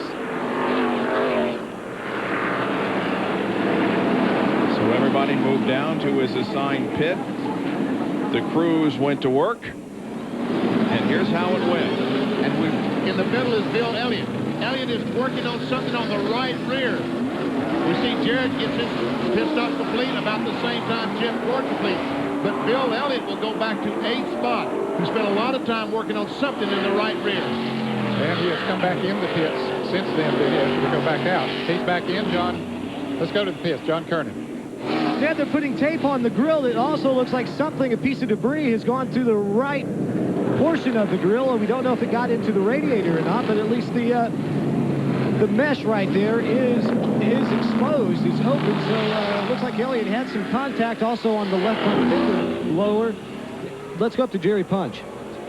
Well, what a time for the Rainbow Warriors to pull off their second best stop of the day. Jeff Gordon's crew, led by that man right there, Ray Evernham, 17.66 seconds, 4 tires, and 1 round in the right rear. And they have been celebrating here ever since, jumping up and down, high-fiving, smiling. You'd think they just might have won $1 million. How about it, Bill Weber? Well, Jerry, that entrance to pit road was unorthodox because Dale Jarrett was going to stay out. They told him to stay out, and he said, but everybody else is coming in. So Jarrett came in, too. The only problem was he'd already given up some precious pit road track position before they made that final decision to pit. We still have a long way to go, though. There are 70 laps left in this race, so let's not draw any conclusions yet. Here, once again, is the entrance to pit road that Dale Jarrett had. Wow. So Jeff Gordon comes out with the lead now as we await the return of racing, but right now we're under caution due to rain. If you ever watch a Jeff Gordon pit stop, wonder whether they're putting wedge in or out of the car, it's a very simple way to figure it out. They've got color-coded wrenches now. This ivory-colored wrench, ivory starts with an I. They use this ivory-colored or white one for in. They use the orange one, which starts with an O. Orange is out. So the orange means they're taking wedge out. The ivory one, they're putting wedge in. So if they have a wrench over the wall and a crew member in a fluster of trying to get things done, forgets which way he's going, he realizes, hey, I got ivory. I must be putting wedge in the car. He'll turn it in the right direction. Boy, how about that? Yeah. Good job, Doc. And, ladies and gentlemen, evidently whatever rain was in the area is gone because the signal is going out. Yep. One more lap before the green flag. The lights went out on top of the pace car. We didn't have very much rain at all, just a few sprinkles, but it was enough to bring out the caution. But now we are set to go back to competition with Jeff Gordon in the lead, and there will be about 65 laps to go when the green comes out. Which they could make it from here on the pit stop as far as fuel is concerned. I remember back early in the race when we ran green flag, they ran up to about 68, 70 laps. Boy, those tires, will they be slipping and sliding at the end of these 65 laps? You're right about that. Gordon is the leader. Ray Evernham and the Rainbow Warriors have guided him throughout the afternoon into the front spot. Dale Jarrett and Terry Labonte are going to be lined up right behind him. Then Mark Martin and Jeff Burton. Ricky Rudd is still in the lead lap in 6th. Michael Waltrip 7th. Bobby Labonte 8th. And Bill Elliott 9th. Those are the 9 cars that are on the lead lap. Running in 10th position, the car up there beside Jeff Gordon is Jeff Bodine.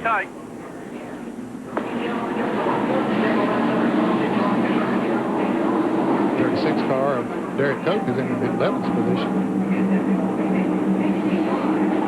Okay. Green.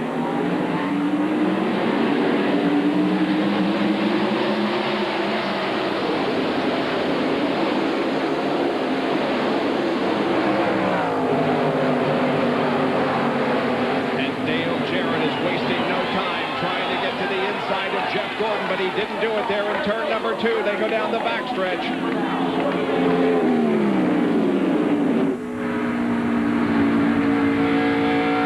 Gordon maintaining the advantage coming out of corner number 4, but Jarrett looks to the inside. Nope, Gordon will lead. Well, Dale Jarrett knows how it feels to be in contention million and losing it. He did last year. And there are no give-me's here. It is every man for himself. Trust me, if he wins $1 million today, Jeff Gordon, he and his entire team will have worked for it. They will have earned it. You're right. Don't forget, there is something even more valuable coming up in December, and that is the NASCAR Winston Cup Championship that will actually be decided by November and paid off at the NASCAR Winston Cup banquet, which we will televise for you again here on ESPN. That pays the champion $1.5 million. Jeff Burton has passed his teammate Mark Martin and has taken over the 4th position. Terry Labonte continuing to run third.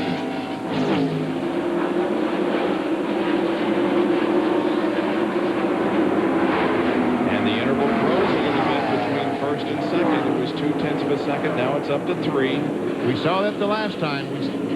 With those fresh green tires, the 24 car is very fast. And then after about 10 laps, the 88 car starts coming on. Once again, Jeff Gordon is using the racetrack up.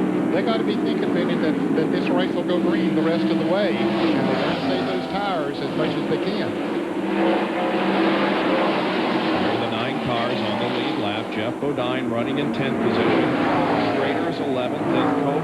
Brett Bodine having a good run, and Dick Trickle isn't doing bad either after a great performance in Bristol last weekend.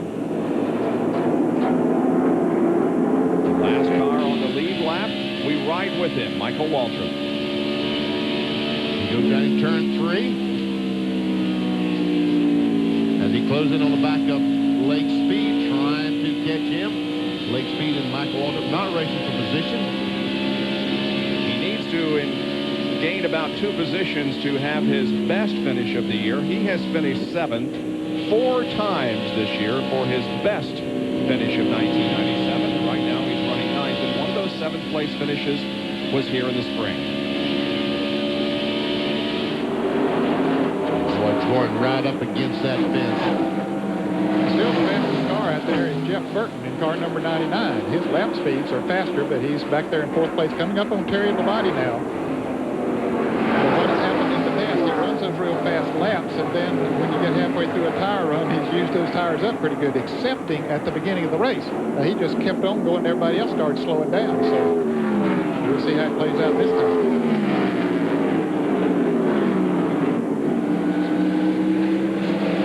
And here comes Burton.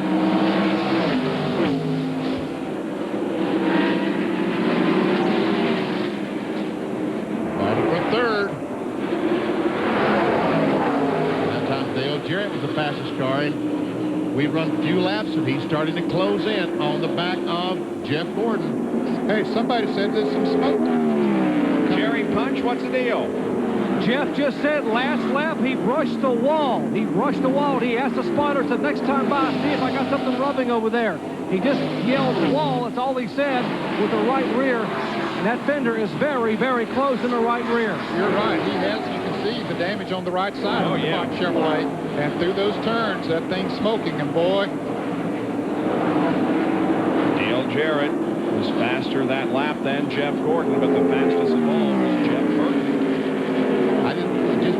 You wondered if Jeff Gordon could drive the way he was driving for the last 50 laps. Keep the car off the wall, because, folks, he was using every inch of the racetrack, because he and Evernham talked about the car.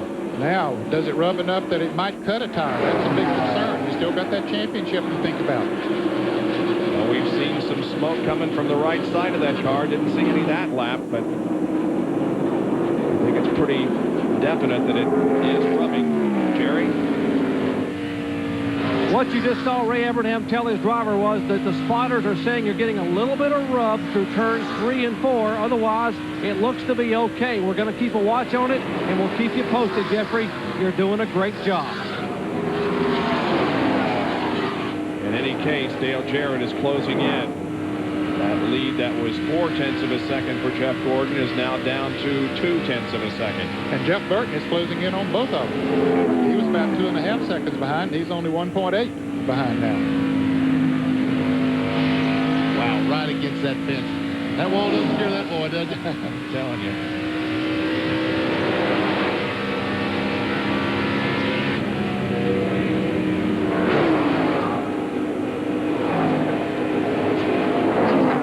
take a look at the replay.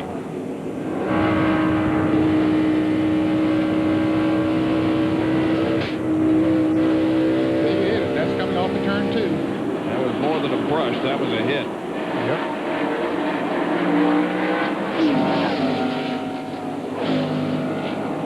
O.C. Burton closing in.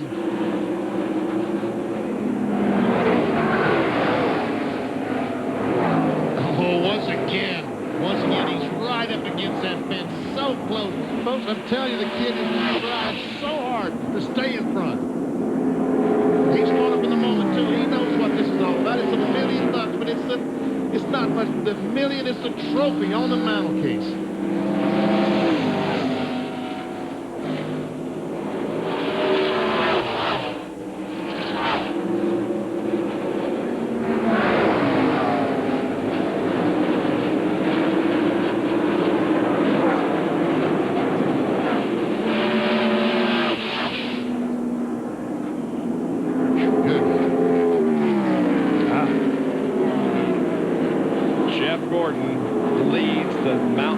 Southern 500 with 52 laps to go. If he can hold on, he'll win $1 million.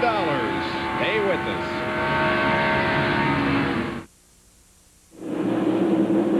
The interval between first and second continues to shrink. The shot from the Pennzoil copter cam will show you that what was a 0.3 of a second lead is now down to 0.2 of a second as Jarrett chases Gordon for the win here in the Mountain Dew Southern 500. We might mention that if Jeff Gordon wins the $1 million, if he wins this race, he will also go back into the point lead and would win another $30,000. As for the Winston bonus, it puts up $10,000 every race, and if a driver wins the race and is the points leader, he collects that and rolls over from one race to the other. And so what you're saying is this is the third race since it was won. Yep. Now Mark Martin, who came into this race as the points leader, is back in 5th position. And you're slowly getting closer and closer. But Benny, I think he's having to be very careful not to overuse those tires, because I think this race stands a good chance of going green the rest of the way. And if it does, those tires are going to be worn out. They're going to be slipping and sliding, and whoever takes care of his tires the best is going to be in the best position at the end of the race. Now, Jeff Burton is closing in. He's just a little over a second behind, and when we started this, he was almost 3 seconds behind. While we watch this battle, you got a shot of Joe Nemechek in the backstretch. Joe has been nominated for second quarter NMPA Spirit Award. And while we're speaking of the NMPA, there were 3 drivers inducted into the Hall of Fame last night. They were Jack Ingram, Buddy Baker, and Blake Neal Bonnet. And our congratulations to those drivers and their families on their induction into the Hall of Fame. And of course, Ned and Benny are both members of that Hall of Fame. Yeah, that's a great affair, and it's such a good organization and a real honor to be an NMPA member. And also, we learned last night, our condolences to Raymond Morrison, who's also a member of the National Motorsports Press Association Hall of Fame. His son passed away yesterday morning. Raymond, however, did make the banquet last night. Boy, Jeff Burton is really closing in, isn't he? Oh, yeah. He's been, since he got close enough here for him, he's sniffed that lead there, and he's moving in fast. That's what Jeff Gordon needs, is he needs for the 99 and 88 to race for about the next 30 laps and use their tires up while he sits out in front and cruises. And Tom Parrott is wiping sweat, the crew chief for Dale Jarrett. Ray Evernham, pretty cool. He's been cool all afternoon, guiding Jeff along. Yes, sir. He is pretty cool. And when the 99 pulled up behind the 88, it looked like he started getting the 88 a little bit loose. Probably. And Jeff Gordon was pulling out a couple more car lengths. Yep, I think you're right, Ben. That happens. In the last 14 races, Jeff Burton has scored 10 top 10s. Wow. He's 5th in points coming in. He's had a great race car today. The 99 Exact car we're talking about, and he has done a great job driving that car. The winner yesterday of the Busch Series race.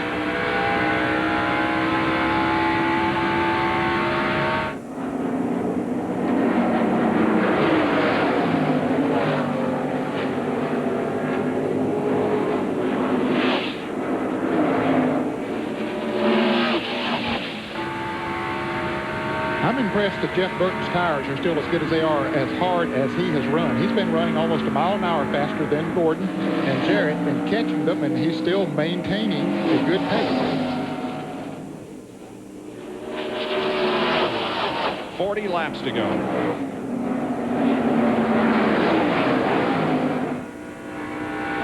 million still on the line. Wow. 20 minutes, $1 million. Will it happen? He's in the right position.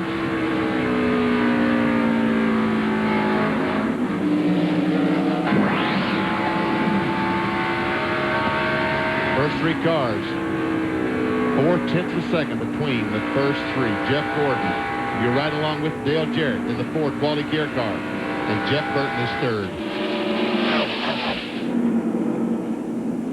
Last lap, the fastest car was Jeff Gordon, but by just a wink of an eye. Bob, I still haven't been.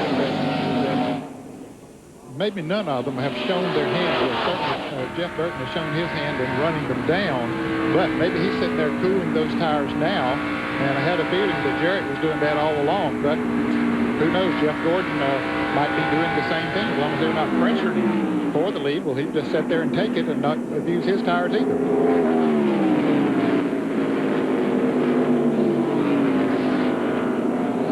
Had 7 leaders, 9 lead changes here this afternoon. Bill Elliott has led the most laps and has led 3 different times.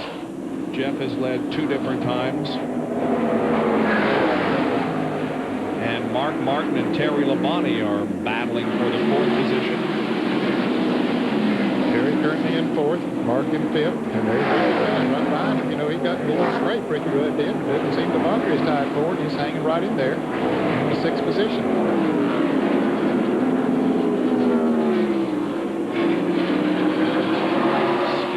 The same interval between, among all 3 of them, I should say. Just about a car length now.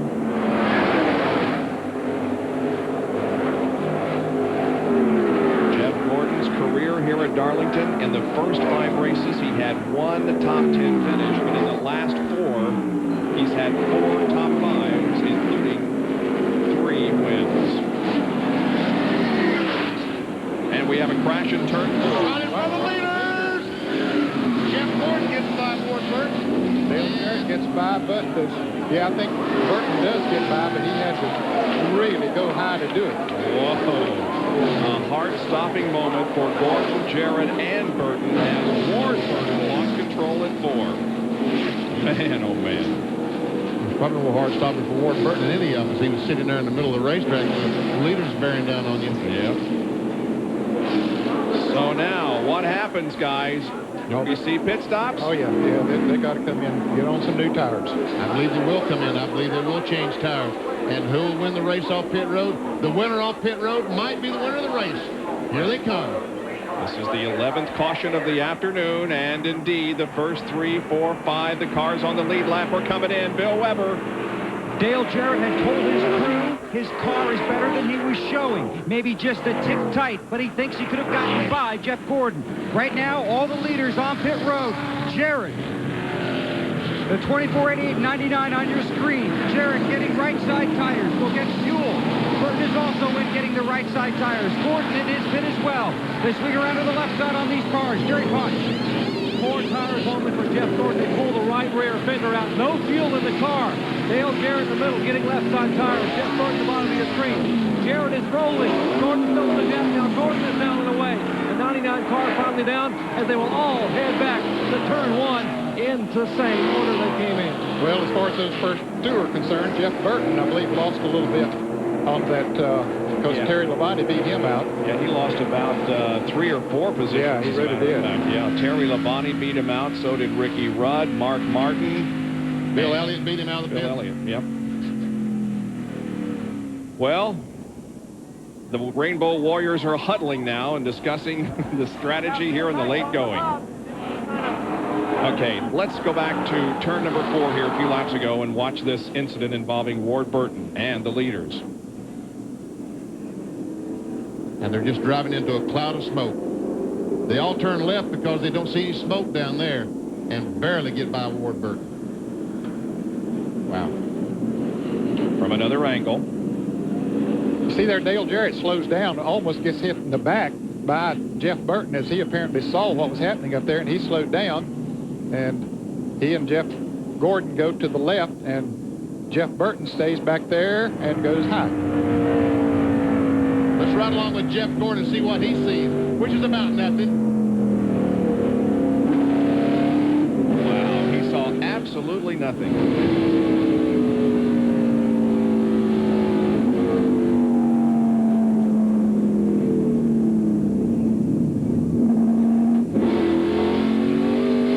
Just a little bit of contact between the 99 and 88. Listen.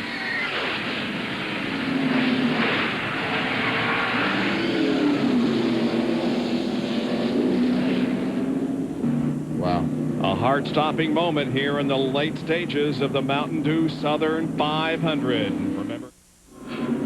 Welcome back to the Mountain Dew Southern 500 here at Darlington Raceway in South Carolina, and we're about to go back to green. We will next time around. Here's the situation. 336 of 367 laps have been completed, and we are about to go back to green with Jeff Gordon, the leader of the race, followed by Dale Jarrett, Terry Labonte, Ricky Rudd, Mark Martin, Bill Elliott, Jeff Burton, Michael Waltrip, and Bobby Labonte, those 9 cars on the lead lap.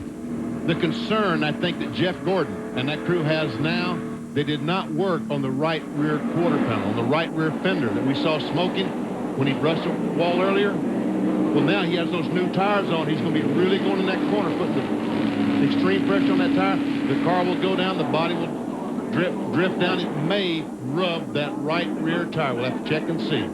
Let's go down to Bill Weber. Well, the 99 crew is very, very proud of their pit stops, but they've had a disappointing day. On this most recent stop, they had gotten a set of tires from the 12 car, and because those tires had better codes, they thought it'd be a better match. They were going to put those on the 99 car. When they went to put them on, the lug nuts were not tightly glued to the new wheels. They fell off. A lengthy pit stop. They lost valuable track position. Jerry Punch. Rick Hendrick, Jeff Gordon's car owner, is watching from his home in Charlotte fighting leukemia. But Rick is able to talk to the drivers and the crews, but he hasn't said a thing all day until just now. As Jeff left pit road, Rick got on the radio and said, I believe, Jeff, that we can do it. Okay, they are under green.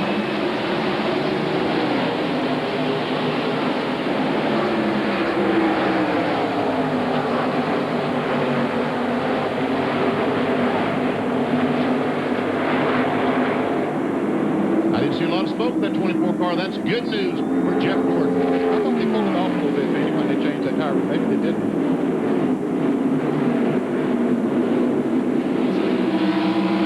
It didn't look like it was anything there either.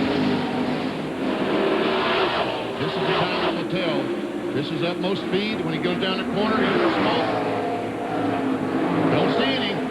Just a little bit. Yeah, there's some. Right there was a little bit. Yep. You're right, Benny.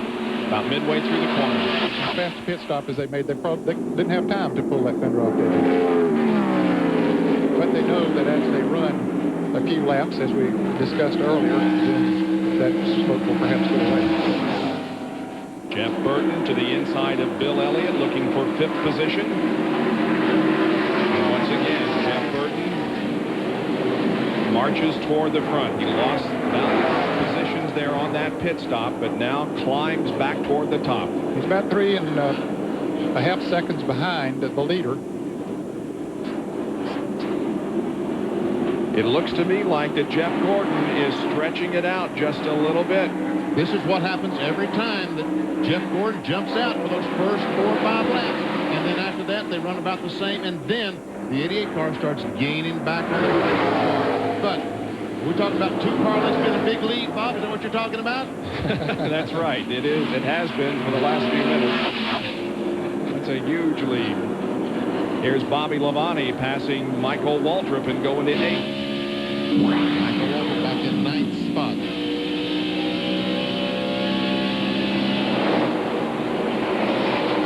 There is the interval between 1st and 2nd. He's stretching it out now, Bob. I think he's got a 2.5 car length advantage. It's growing. But what Jeff Gordon would like to do is keep Dale Jarrett from moving right up on his bumper and making his Chevrolet loose. So that 2 or 2.5 car lengths looms large. 24 laps to go. And the field summary is in. Ken Schrader with a top 10 going. Here's Burton again, taking 4th from Ricky Rudd. Man, he's got a good race car.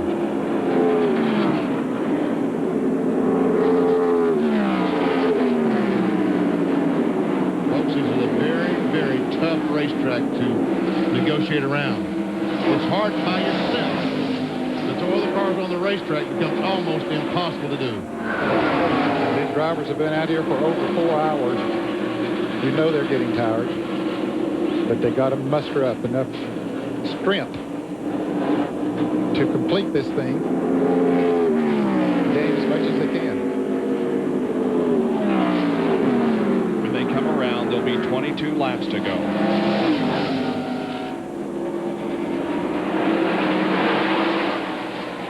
Here's Jerry Punch.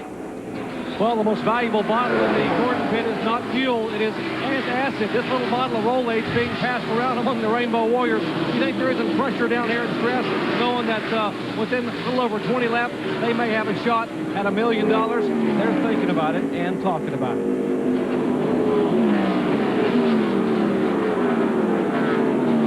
And Dale Jarrett now mounts a charge and comes up right on the back bumper of the 24 car of Jeff Gordon.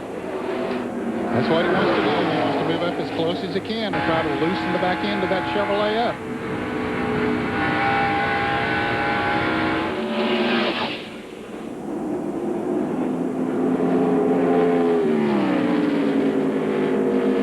Ward Burton picks up another spot. He's now up to 3rd, or Jeff Burton. Thank you. You're welcome.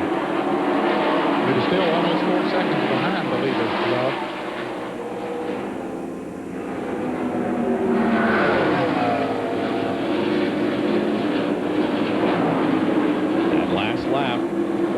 Was faster than Gordon, but Burton was faster than everybody. Burton's 3 16 seconds behind now. Clear sailing between he and the leaders, but he only has 20 laps. I think Jarrett made a run at Jeff Gordon, but it didn't work. He said, I'm going to sit back and relax, let my tires cool off for a couple of laps, and then I'll make another run. I think he wants Jeff Burton to catch him before he makes his most concentrated run at Jeff Gordon. If Jeff Burton were to catch him, as we saw the last time, it's going to slow him down just a little bit. All right.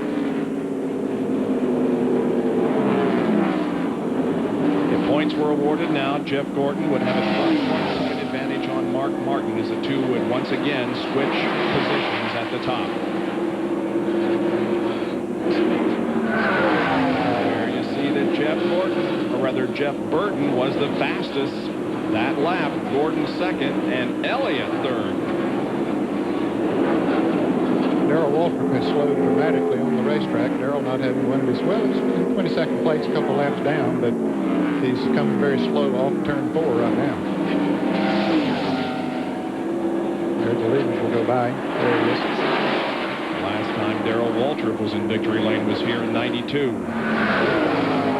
Jeff Burton still the fastest car, but look, Dale Jarrett now faster than the leader, Jeff Gordon. And Bill Elliott continues to run well. Since the cloud cover came over, Bill's car just doesn't seem to have worked as well as it did. Well, when that sun was shining, he was tough.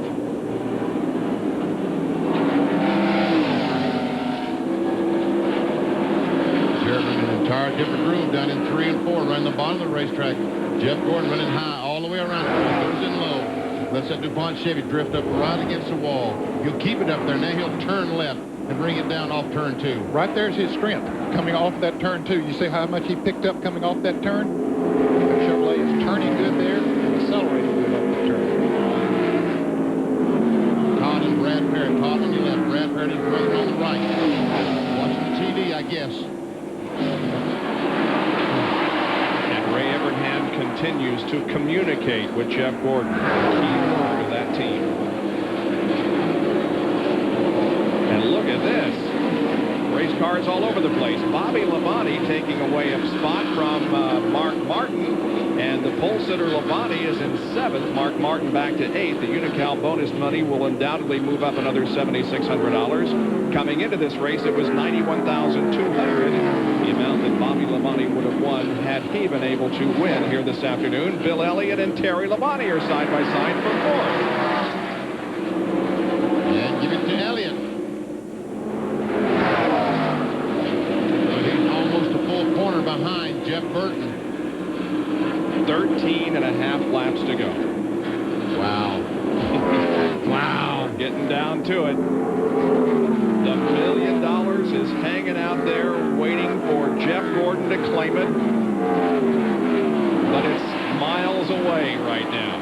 Andrew Jackson, assistant crew chief today, watches Jeff Gordon go by. Young man looking for a bone marrow donor. Has leukemia. Nice looking young man.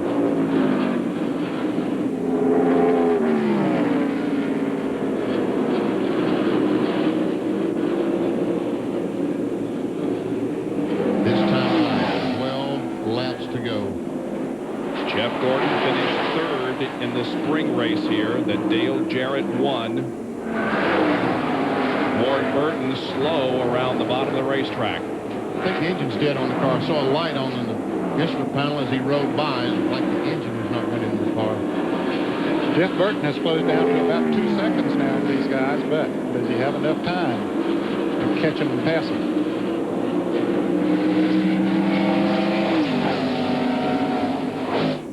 Two great race cars, 2 great drivers, 2 great teams. You throw Jeff Burton in, you can make 3 of them. Folks, don't go away. We've got 10 laps to go. Then we'll take you to Vancouver shortly thereafter for the Park PPG race. But this man, Jeff Gordon, has $1 million on the line. The Winston Million has only been won once, back in 1985 by Bill Elliott, the very first year it was offered. All right, Dale Jarrett, Ned, he's going to give his all right now. Yeah, it's time to go. He's going to go. Yep, it's time to go now. You don't save those tires any longer. If you got anything left, you gotta put it on them. Jeff Gordon might be saying the same thing. Okay, it's 10 laps to go. I gotta go, because Jeff Burton still continues to gain on them.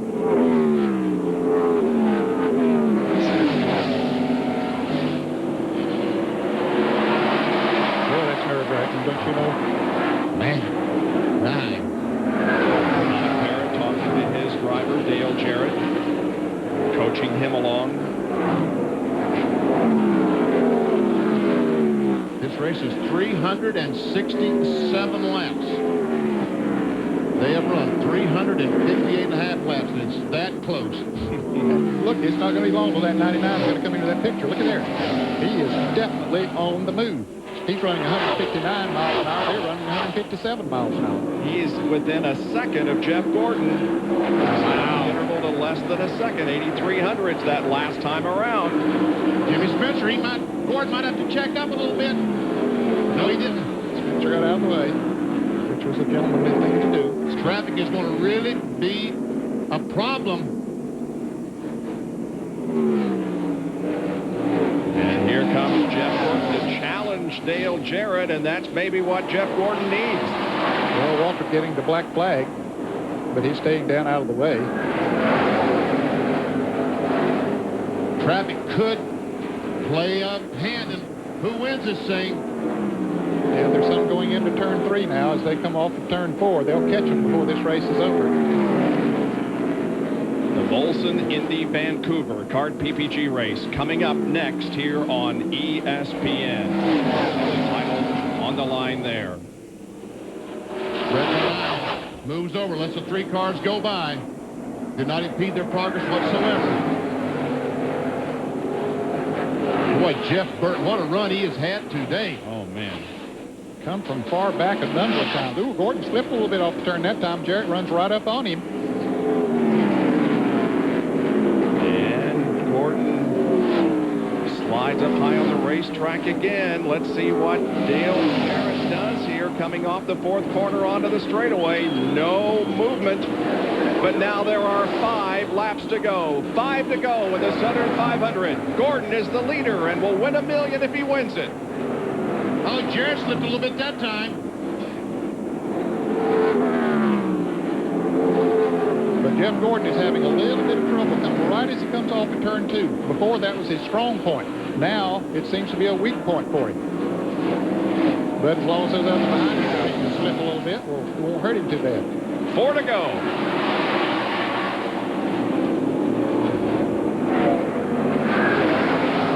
Trust me, folks, I tell you, there's nobody in Darlington sitting down. And I'll bet there are millions of race fans out there standing in their living rooms right now, waiting to see if Gordon is indeed going to do it. Jeff Burton sitting there and say, boy, if I could get by that 88 car, I could catch him. I know I could.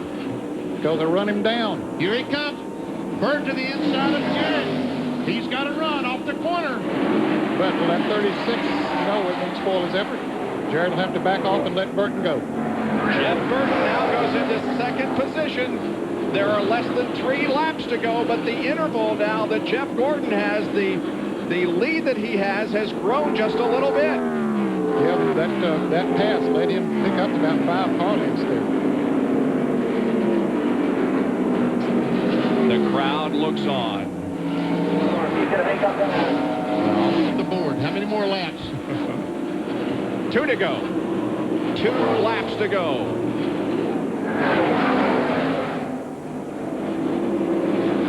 I don't believe he can catch him and pass him. He might catch him, but I don't believe he can pass him. Boy, he's game now. He picked up a bunch that time coming off at turn 2. Looked like Jeff Gordon had to get off the throttle that time off 2 for some reason. And Burton closes in. How much is $1 million? Well, 1,000 times 1,000. Or perhaps you can better understand in these terms. Here he goes. Look here. Oh, they made contact. And more contact. They go down into the corner side by side, and Jeff Gordon holds off the challenge. This is the last lap of the race, folks.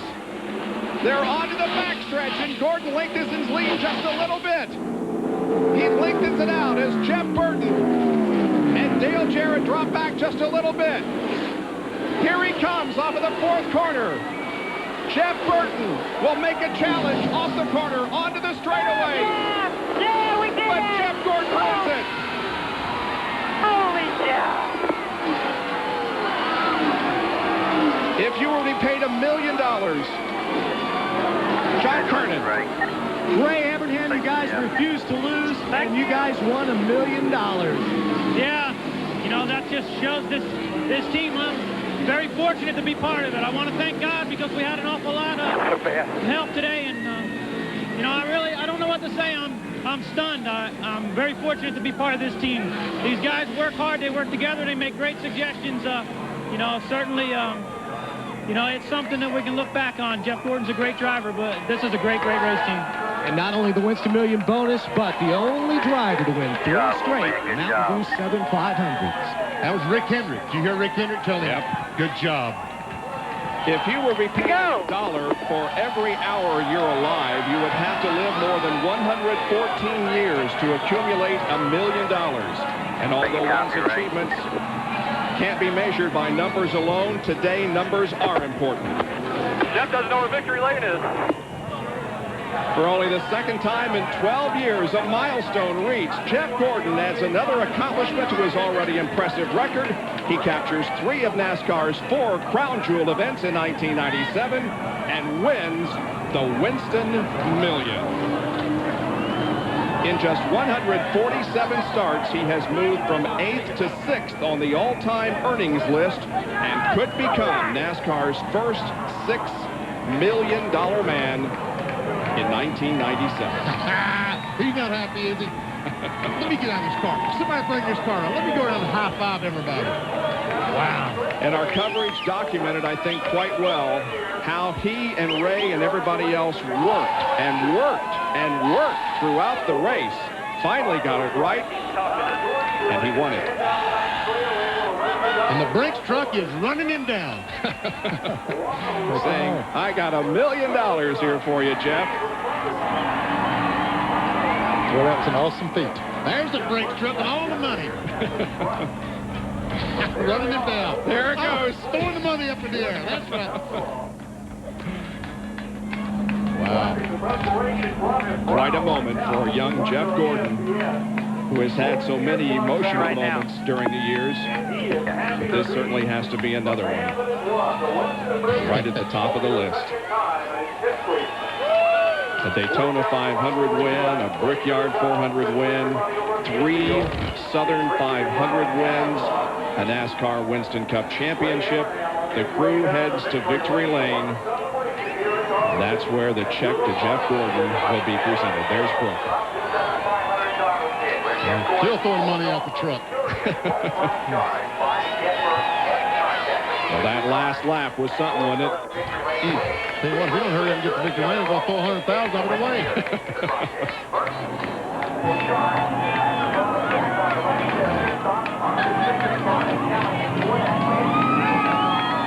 What a pleasure it is to be here and watch this today. Yes, it is.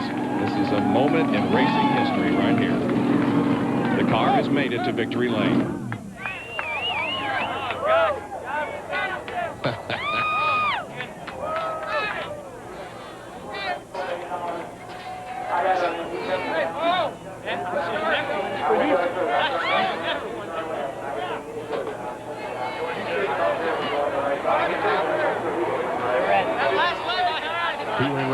From RJR. They've been wanting to pay out that moving ball. Yeah. A great day for Jeff Gordon, for NASCAR, for all the fans gathered here in South Carolina. And Jeff Gordon is back in the points lead also over Mark Martin by 25.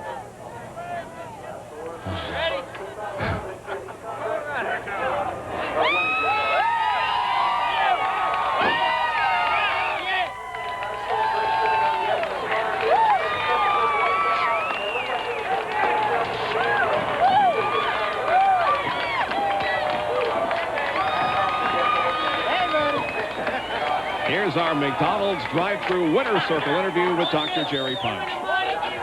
Hey, T. Wayne Robertson and Jeff Gordon and Brooke. Let's get over. Jeff, you are the man, the $1 million man. Congratulations.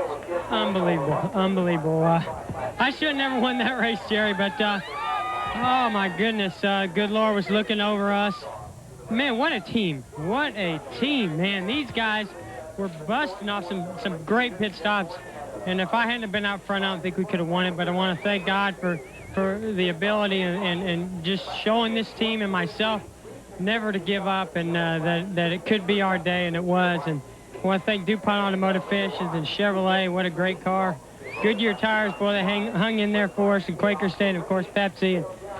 And of course, RJ Reynolds. Boy, I tell you what, I got to thank them for this $1 million. I'm blown away.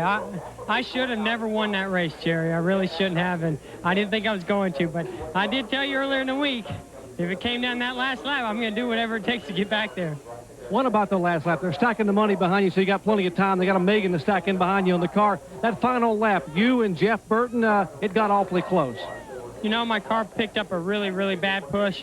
I thought maybe I could hold them off for 3 laps, but all of a sudden when I come down to take the white flag, the right front just went away on me. I didn't know if I had a fender rubbing or what. And I saw him coming, and I blocked him. He hit me in the rear bumper, and I was just glad that I didn't spin. I kept it going, and that slowed his momentum down enough to where I could block him. I'm sure he's not happy, but Jeff, $1 million. Come on, buddy. What'd you expect me to do, man? Hey, we heard your car owner tell you on that last restart, Rick Hendrick from home, he said, I believe, Jeff, I believe you can do it.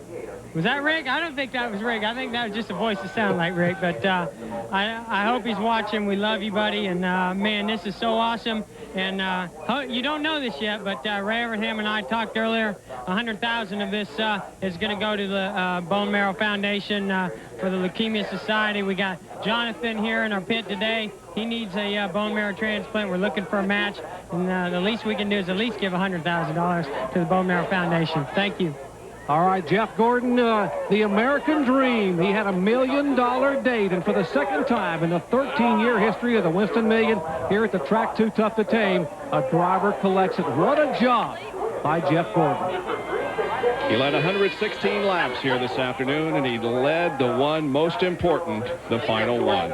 And so Jeff Gordon writes his name in the history books as the second driver to ever win the Winston Million, and it came in 1997. Here are the unofficial results. The yellow arrows indicate those who led a lap. Elliott picked up the 5 bonus points for leading the most laps. 9 cars were on the lead lap when the checkered flag fell.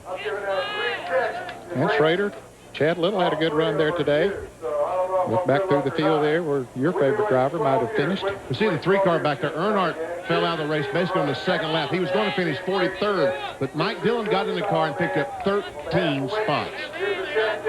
Good effort. There were quite a few cars that were out of the race at the end. Here's the check presentation to Jeff.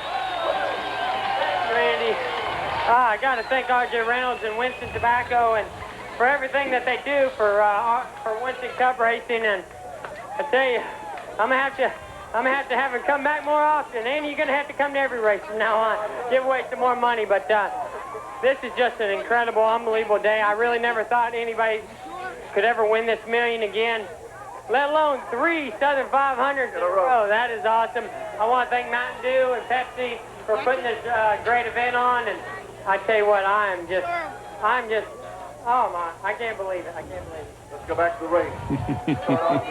Here are the points now as we head for Richmond. Jeff Gordon on top by 25.